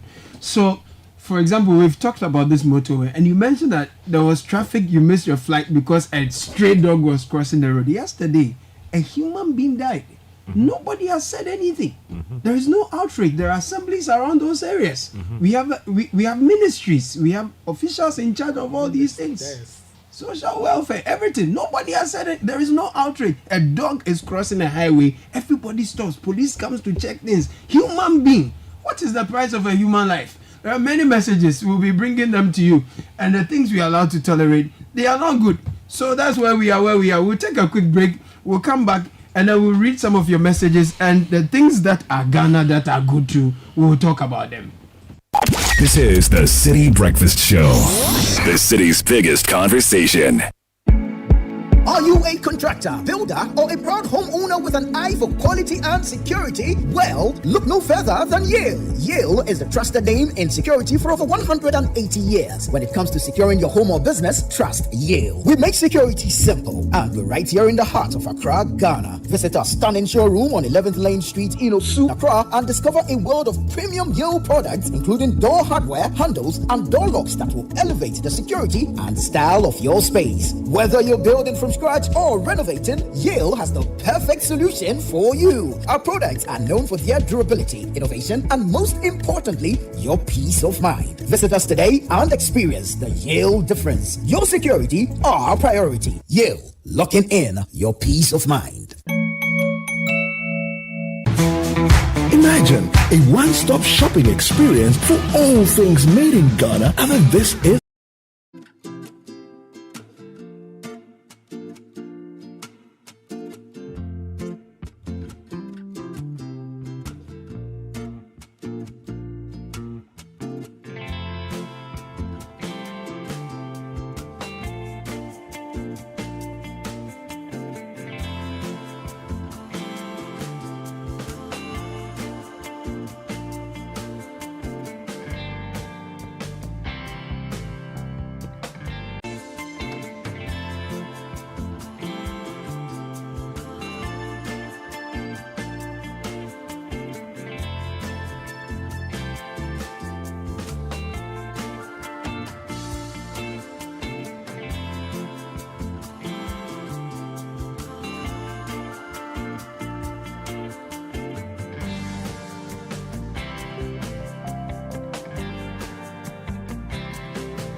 Wuta in the background.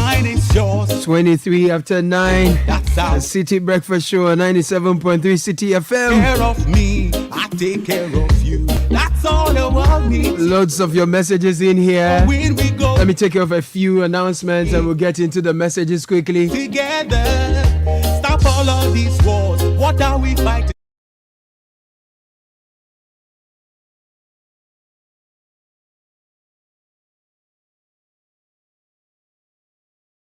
Messages we have and then we'll get into the this one. Okay. The truth is that the francophone countries in West Africa are doing better than the anglophone countries in terms of discipline. water bodies in Benin Republic are far cleaner in Ghana. The truth is, the Francophone countries, the gendarmeries will lash you some lashing. The gendarmerie will lash you. Gendarmerie. They go lash you proper. Wow. Yeah. Once they see, carte d'identité, like your national ID, woe unto you if you don't have one. Normally, they put canes beside in their motorbikes like this. They lash you, lash you. Carte d'identité. Where's your ID card? You don't have that. That's abuse. I have this. No, I have this friend. You see these lawyers? You are part of the problem. Abuse of what? Which one is the right? The right to fool about? No, you see, when it is enforcement of the law. Yes, their law. Where the person parks at the wrong place. Or you see him peeing at a public place where he's not supposed to pee. Yeah. They don't do fines for those things. No. You are talking about your laws. You are assuming that your laws are the same as theirs. No, I'm saying that anywhere, universally, you need to take the person to a court of law. There must be due process. If the person has to be fined, let him be fined. True. The idea that you pull out. That's for people who subscribe to your kind of democracy. No, it's just universal fact. In Saudi Arabia, that's the point I'm making to you. About your law. Once upon a time, we heard that Archbishop Idahosa of blessed memory said that, please, he says that physical demons deal with them physically. Thank you. Why are you? Just here. Even this morning, just on my way to work, I saw a gentleman by the open road. He's standing there peeing. Look at that. Yeah. Why? I tell you tried that in Lomé. You go chop hot. A friend of mine said the gendarme caught him once, and then they put him in their truck. He said he was with them the whole day. They drove him around the whole of Lomé the whole day, and they let him go later. It straightened him out. And we lived in Saudi Aramco for almost a decade. A lot of doctors, engineers moved there. Some of them moved due to scholarships from the Saudi government. As I said severally, we need to stiffen the punishment. Spot fines for obvious demeanors. Now, as you say, go and do the same in Burma camp. You will see cause and effect. Samens, in Burma camp now, if you're driving more than 50 km an hour, your vehicle will be impounded and you will pay 100 Ghana cedis. Wow. This is what Fajay from Akweteman. Caleb and Cole, the real CCTV cameras mounted across the city.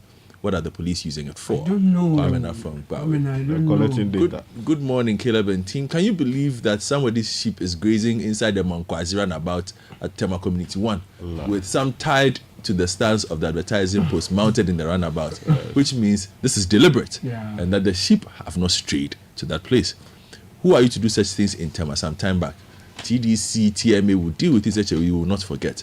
The road from Temarana Motors runabout to Mankwazi runabout to the Tamahawa runabout is in a very poor state. God have mercy on us. It's from Robert from Spintex Road. Baller. There is a place at Laboni Junction, specifically a bus stop, which is in Yaneba, where some people dump refuse. The surprising thing is that a refuse vehicle comes to collect it, and within hours, new one surfaces. In Saudi, one of the scariest things was the accidents on the roads.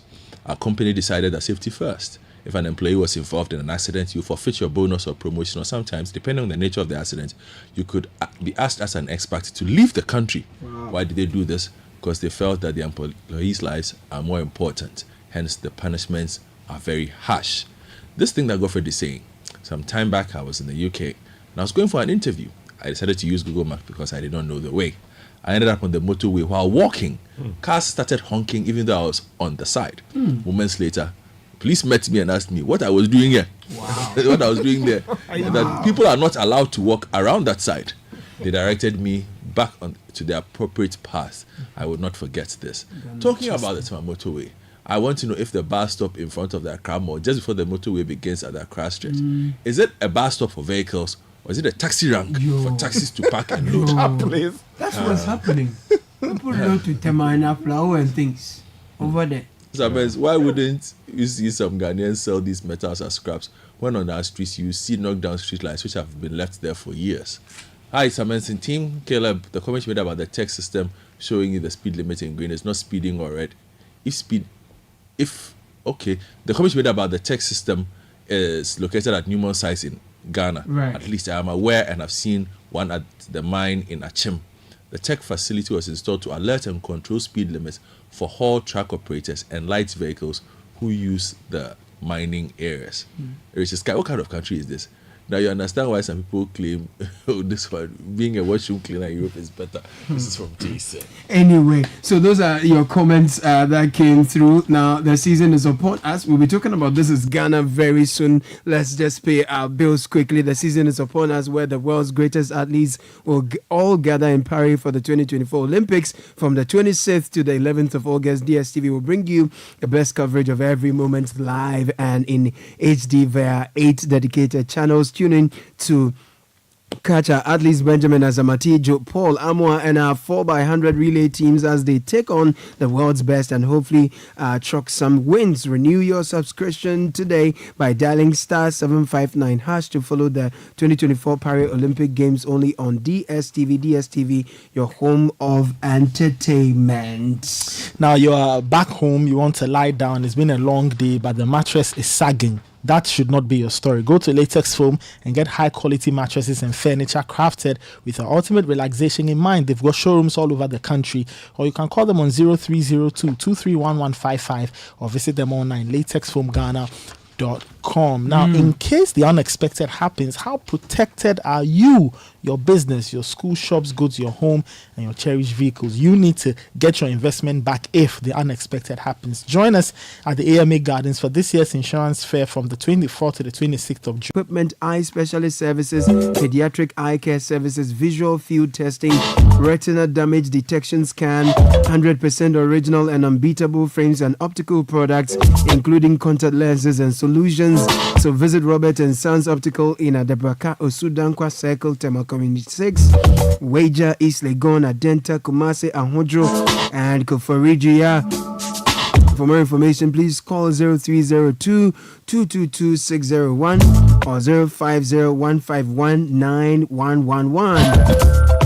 Or follow us on Facebook, Instagram, X at Robert and Sons Limited. Robert and Sons Optical Services. Seeing is believing. Now the time is now. The Business and Financial Times, in partnership with the KPMG and Arthur Energy, as exclusive knowledge partners, brings you the 13th edition of the Ghana Economic Forum. The theme is Unlocking Opportunities, Re-Engineering Ghana's Economic Model for Sustainable Development. The date is the 8th of August 2024 at the Mevin Pick Ambassador Hotel, Accra. Time is 9 a.m. This year's event's aim is to bring out new critical thinking and policy alternatives to help shape the country's economic transformation and sustainability agenda. The speaker is Dr. Ernest Addison, Governor, Bank of Ghana. The Ghana Economic Forum is powered by the Business and Financial Times with support from Fidelity Bank, Ghana Stock Exchange, Olam Agri, Omni Basic Bank, Minerals Income Investment Fund, and Ghana Link. Our media partners, Citi FM, Asasi Radio, TV3, 3FM, Happy FM, YFM, ZFM. So call us on 0209 457 427 or 0244 476 376 or visit www.ghanaeconomicforum.com for further details.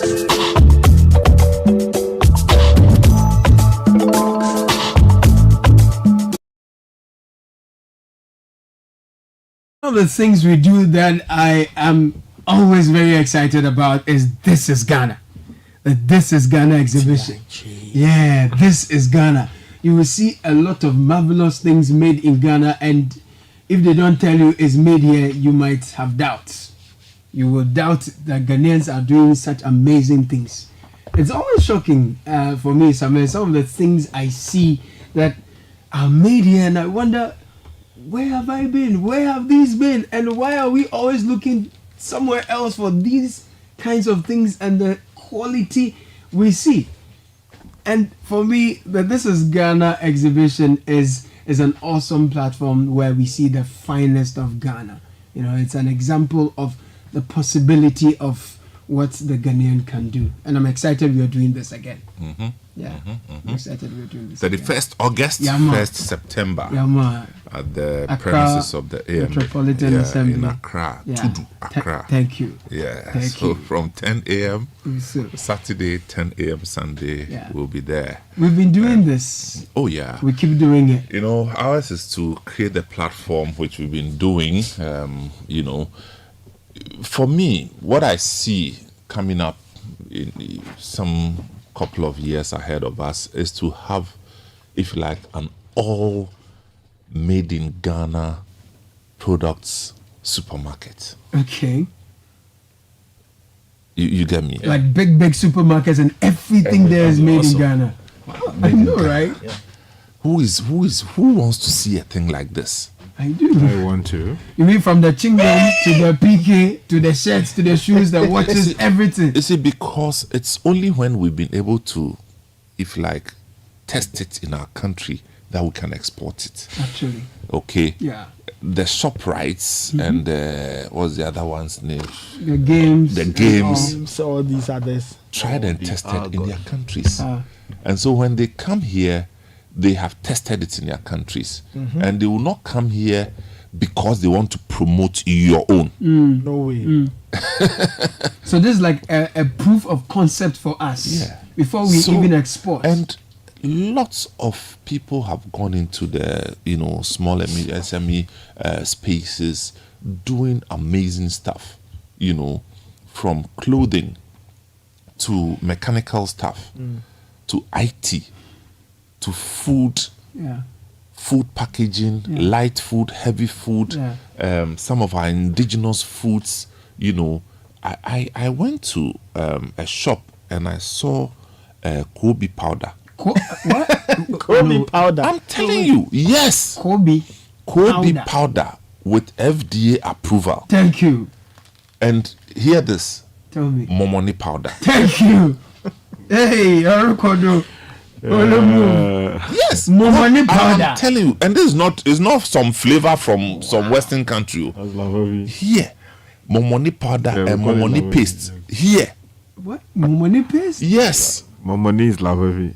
Momoni paste here in Ghana. Kobe is Akpatogi. So I'm just saying that what can define us apart from these things? Yeah. So we create a platform so that we can tell our story louder for people to know that what is produced in Ghana or what we consume in Ghana must be produced in Ghana by Ghanaians. That's true. That way we stop our dollar from hemorrhaging. The worst thing we can do to the dollar is to use it to buy food, especially food that we can produce. You remember the folks who brought us very beautiful, well-packaged, porridge producing flour. The Live Well. The Live Well Have you tried yours? Oh my word. The millet one. Oh my word. I mean, it's so friendly that you can put it in a shop. You can walk in there, pick up what you want to pick up. The packaging is solid. And you take it home. Yeah. And that's the kind of thing, we are providing the platform for people to come and advertise and sell to the world. Because it is not as if we cannot do it. We can do it. There are people who are applying themselves, applying the best possible standards to ensure that there's food safety, they are adhering to the guidelines, the environment in which they are producing the things, they are clean. And we are not just talking about just food. There are many other things that people sell. Artifacts, furniture, cosmetics, clothing, all of these things. Jewelry, perfumery, and all that. Here in Ghana. Remember, is it Spirit of Timbuktu? Yes, that's right. The perfume, yes. And they made perfumes from almond and baobab tree, all kinds of things. Oh my God! So it's a solid platform. Yes. And if you're listening, look, people came years ago. And like every time they meet me, what they ask is, Charlie, when are you organizing the thing again? Because they came and sold everything they brought. Till today, we have repeat customers going to them to order, send the thing sometimes outside of this country to go and sell. Some of them now have roots in Kenya. Some of them have roots in Zimbabwe. Liberia. And recently, one of my guys was telling me that he's getting orders from Zambia. Wow! So this is this is Ghana exhibition. Yes, these leather bags that they do. Yeah. There are beautiful ones that we prepare from the north of the country. Yes. Yeah. So the skin of cattle and goats and things. Right. That's right. These southern and eastern African countries, they like these kinds of things. So, Samuel, please continue. Charlie, Sky, I tie herself. So we are launching it effectively now. Yes. I mean, so we want to showcase Ghana fabric, clothing. Yes. I mean, look at what you're wearing. Beautiful. Look at what you're wearing. Made in Ghana. Yeah. Everything made in Ghana. And that way, the so-called unemployment thing that we've been talking about, there's a way that we can meet people halfway. You understand?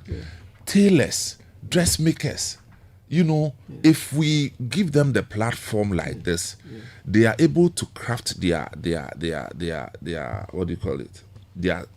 The skills that they have and their businesses better for export. And look, the truth is that there are companies out there looking for such opportunities in Ghana. So ours is to put the platform together. So all those of you who are SMEs in services, IT services, all you do is to do apps. Provide solutions. Providing solutions, tech solutions. You are invited to be there. We will give you the platform to talk to people, to sell. Those who are doing food packaging, this is not the food festival, but this is packaged foods because we actually this year we are also having some seminars this year, right? Yes, wow. We are adding some seminars, so that those of you who are in the business can look at the possibility of creating better economic value through exports. So there'll be conversations, seminars to help build the capacity of the SMEs. For those who are doing packaging, we are doing packaging your product for the export market, right? So we are giving you a proof of concept, test your ideas by Ghanaians. We own it, we accept it. Now we are also helping you propel you to the international or global market. Because there's only one standard, is a global standard. I love it. I love it. Bringing Ghanaian excellence to the global standard. Wonderful. So this is the 31st of August. And 1st of September. And then we have one for the oil and gas industry. So it's a seminar to expose people to the SME opportunities in the oil and gas industry. Because we all sit here thinking that the oil and gas industry is for the big boys. It's for the expats. If you don't have employees of 100 and above, you can't go there. But there are spaces within the oil and gas industry. Oh yes. Wow. And so we are doing this with the Petroleum Commission. Nice. Seminar. You don't have to have a foot in the oil and gas industry, but we are selling to you all the opportunities that exist along the value chain. Exactly. Where you can also plug in and start creating businesses out of that. I love it. So everything happening. So just call 0205 973 973. If you want to register for any of the seminars, do that. If you want to come in as an exhibitor, please call the same number 0205 973 973. So is this open to the public? If I want to come in there, do I have to pay anything or is it free? It's free. In fact, we encourage the public to participate, come and see, because some of them also sell at a lower price when they come there, to make sure that they reduce the things, do promotions and things like that. Come and see all the bags, the shoes. Wow. Yeah. Locally made shoes. Charlie. And they are brilliant. Some of them are this really is Ghana, good. Top class. 31st of August and 1st of September. Let me tell you something funny. It's about the cosmetics industry, right? Last year, when I went there was a woman who sold this hair product. And my hair is very stubborn. It's the brilliant type. And if you've seen me for a long time, you see that I don't have beard and my mustache is not there. I bought the product. I've been using it small. And it's wonderful. It is showing some efficacy. I have some 2 strands down here. No, but it's great. If you look at the cosmetics industry, we have Shea, we have Cocoa. And these products are very unique to us down the Sahara, right? And the whole global cosmetics industry is growing at an impressive rate. We are told that in 2023, the sector registered a total value of $617.2 billion. the whole cosmetics industry in Ghana in 2023 globally. Globally. So this is a huge market that we can tap into with our cocoa, the cocoa we have, the shea we have, and all the wonderful oils we can extract from sunflower, castor oil, and all of that. So great platform. I'm told that there's a shop in Laboni that sells only made in Ghana goods. Wow. Is it the one near Sandbox? There's a place that they sell these what do you call it? I hear it's near Zenith Bank. It's actually next to Zenith Bank. Yeah, that's what I'm saying. Yeah. So there's a shop there. So they sell these chips and all kinds of things there. Only made in Ghana. Well, we need to scale it up. Yeah. We have to get to a point where shops will be dominated by you see soft drinks made in Ghana. Yeah. I mean, it's not a discriminatory thing. But we want to make sure that we own our own future. This is it. We need to promote our own. Because people come here and open fast food joints. Yeah. And they come and introduce they come with their recipe. And distort our tastes. Exactly. Because at times it's cheaper than our traditional foods. Okay? They come with supermarkets. Push their own products. You go and check the supermarkets. If you're a Ghanaian product and try breaking through the supermarket, they have a very unsensible payment cycle. Where if you're a Ghanaian product and you take your things there, the cycle is they pay you after 4 months, 3 months, 4 months. Whether or not they've sold it, they've made profit, they are just giving you money after 4 months. So if you are an SME and the money is paid only after 3 months, locked up. You're dead. What happens to you? Your capital is locked up. And it's a take it or leave it thing. You understand? So the trade ministry and the agencies should be interested. I think, look, Ghana Export Promotion Authority is doing an amazing job. Oh, they have become an authority. Yes, GEPA. They have done such an amazing job, and then Ghana Exim. Ghana Exim. They've been on the same route, pushing. You understand? So it's a day of the SMEs. And only last week or so, I think the president launched a fund for SME development. It was reported this week, so I think it happened over the weekend, flowing into the weekend. So I think that it's time for us to it's time for us to move to the next level, where Ghanaian products, services, and goods will flood our supermarkets. That's what we want to see. And last year when I spoke to the former Deputy Trade Minister Robert Ahomka Lindsay, he encouraged more SMEs to target the Ghanaian community in the diaspora. Because also if you go abroad, a lot of Ghanaians will tell you what they miss most. But you need to conform to the packaging standards, which is true. Otherwise, I don't know. You won't have to do the standards. I mean, I was amazed when I saw the Kobe paste. I have to try. Paste. Now, we have to try this. Preparing some okra stew. Papa, if you have lived in Abrochi before, Kobe paste, and you are listening to me, you will say hallelujah to what I'm saying. Because there's no way under this planet that you go to Tesco's or Sainsbury's and you go and see Kobe lying there. You wait for them. Now lately you can go to some of these places we went to in Tottenham and you see every now and then the police people will come after you. Yes, because the smell. The policeman who is coming to arrest you, he enters your shop. What's going on here? So this is the place to be on the 31st of August, 1st of September. This is Ghana. The clothing. But why do we eat Kobe? Is it? Why do we still eat Kobe? Why do we still eat Kobe? Why do we eat the McDonald's?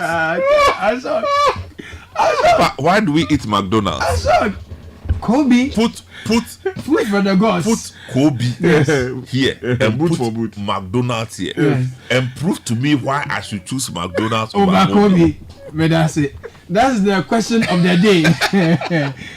Kobe over McDonald's. I love it. Reminds me of the trip we had in the UK. No, we'll go for a quick break when we are back. This is the Citi Breakfast.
Truck driver say boom. But you know to me, my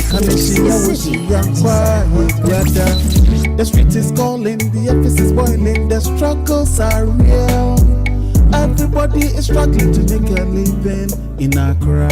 Mama Yantwe, Accra we dey. Let me every soldier Accra we dey. Accra we dey. Walla Accra we dey. If you grind, we dey grind every day. Accra we dey. Oh Yantwe, Accra we dey. Oh Accra we dey. Let me every soldier Accra we dey. Accra we dey. Walla Accra we dey. If you grind, we dey grind every day. Accra we dey. Yemitia no pana siya dia sida menyamia miake nyina sikape Circle aboso kai kantamantu ye tombi ni echibidi Se pao kusia nimeko Mitspire tokro domumwa Everybody is struggling to make a living in Accra. Even doctors, nurses, teachers, entertainers, journalists, bloggers, PhD holders, apart from politicians. Everybody is struggling to make a living in Accra. No my Antwerp, Accra we do, Accra we do. Breakfast Show. Walla Accra we do. If you grind, we grind every day. Accra we do. No my Antwerp, Accra we do, Accra we do. Let me every soldier. Accra we Walla to Walla sa Accra we day. Trust Godfred Abeku Odum, the richest man, to dig out amazing sounds, no matter where they may be. Accra we day by Ohene. Ohene, right? Yeah, find it on YouTube. It's called Sunrise in Accra. Yeah, Sunrise in Accra. 5 minutes to the top of the hour. This is Ghana exhibition is happening at the Accra Metropolitan Assembly forecourt from the 31st of August to the 1st of September. We're having seminars for SMEs. We're looking at the oil and gas sector. We're looking at packaging for the export. Packaging for exports, yeah. So this is the number to call 0205973973. It's free for you as a participant. If you want to be a vendor, call this number. If you want to be a partner, call this number. Once again, 0205973973. Good morning, City CBS. Some of your messages now. Really enjoying your show this morning. Superb quality discussion. Italians have a cheese with a very strong smell. I think it's called Nathan, mozzarella. It's mozzarella cheese. Yo, it's one of their favorite meals. Europeans have a preservative called mustard paste used in eating bread. These foods have strong flavors too. Please allow our Kobe to be. Thank you, because it dey be. You understand? Allow the Kobe to be because it dey be. Kofi Asante sent that from Kuntunse.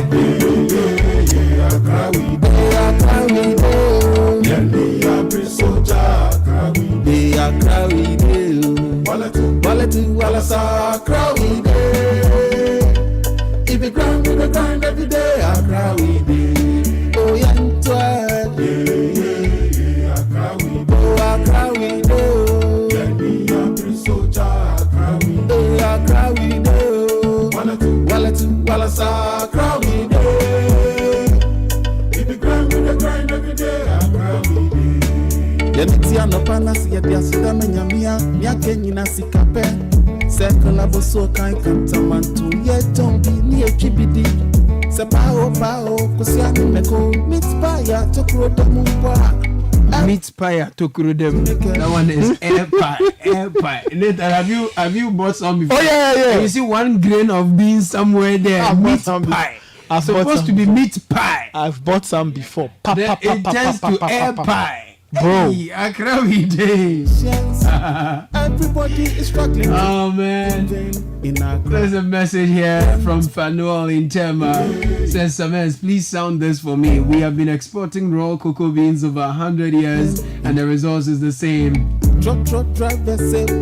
Why haven't we been able to build factories to convert all these beans to finished products for higher forex? Let's think outside the box. I think I've seen a number of made in Ghana chocolate products at the This is Ghana exhibition fair. So Fanuel, if you want to see more variety beyond some of the popular names you know, please pass by the This is Ghana exhibition fair happening at the Accra Metropolitan Assembly, 31st August to 1st September, 9 to 5. A lot is happening. So many inspiring products and services from Ghana. Business solutions, tech solutions, wonderful products from textile, garment, cosmetics, accessories, jewelries, watches, shoes. You'll be spoiled for choice. A lot is happening in Ghana, and This is Ghana is coalescing all these together and exhibiting them to the world. So if you have amazing stuff, bring it down 0205973973. Let's show them to the world. Nurses, teachers, entertainers, journalists, bloggers, PhD holders, apart from politicians. Everybody is struggling to make a living in Accra. Mama Yantwe, Accra we do, Accra we do. Let me every soldier, Accra we do, Accra we do. Wallet, Accra we do. Grind every day, Accra we do. Mama Yantwe, Accra we do.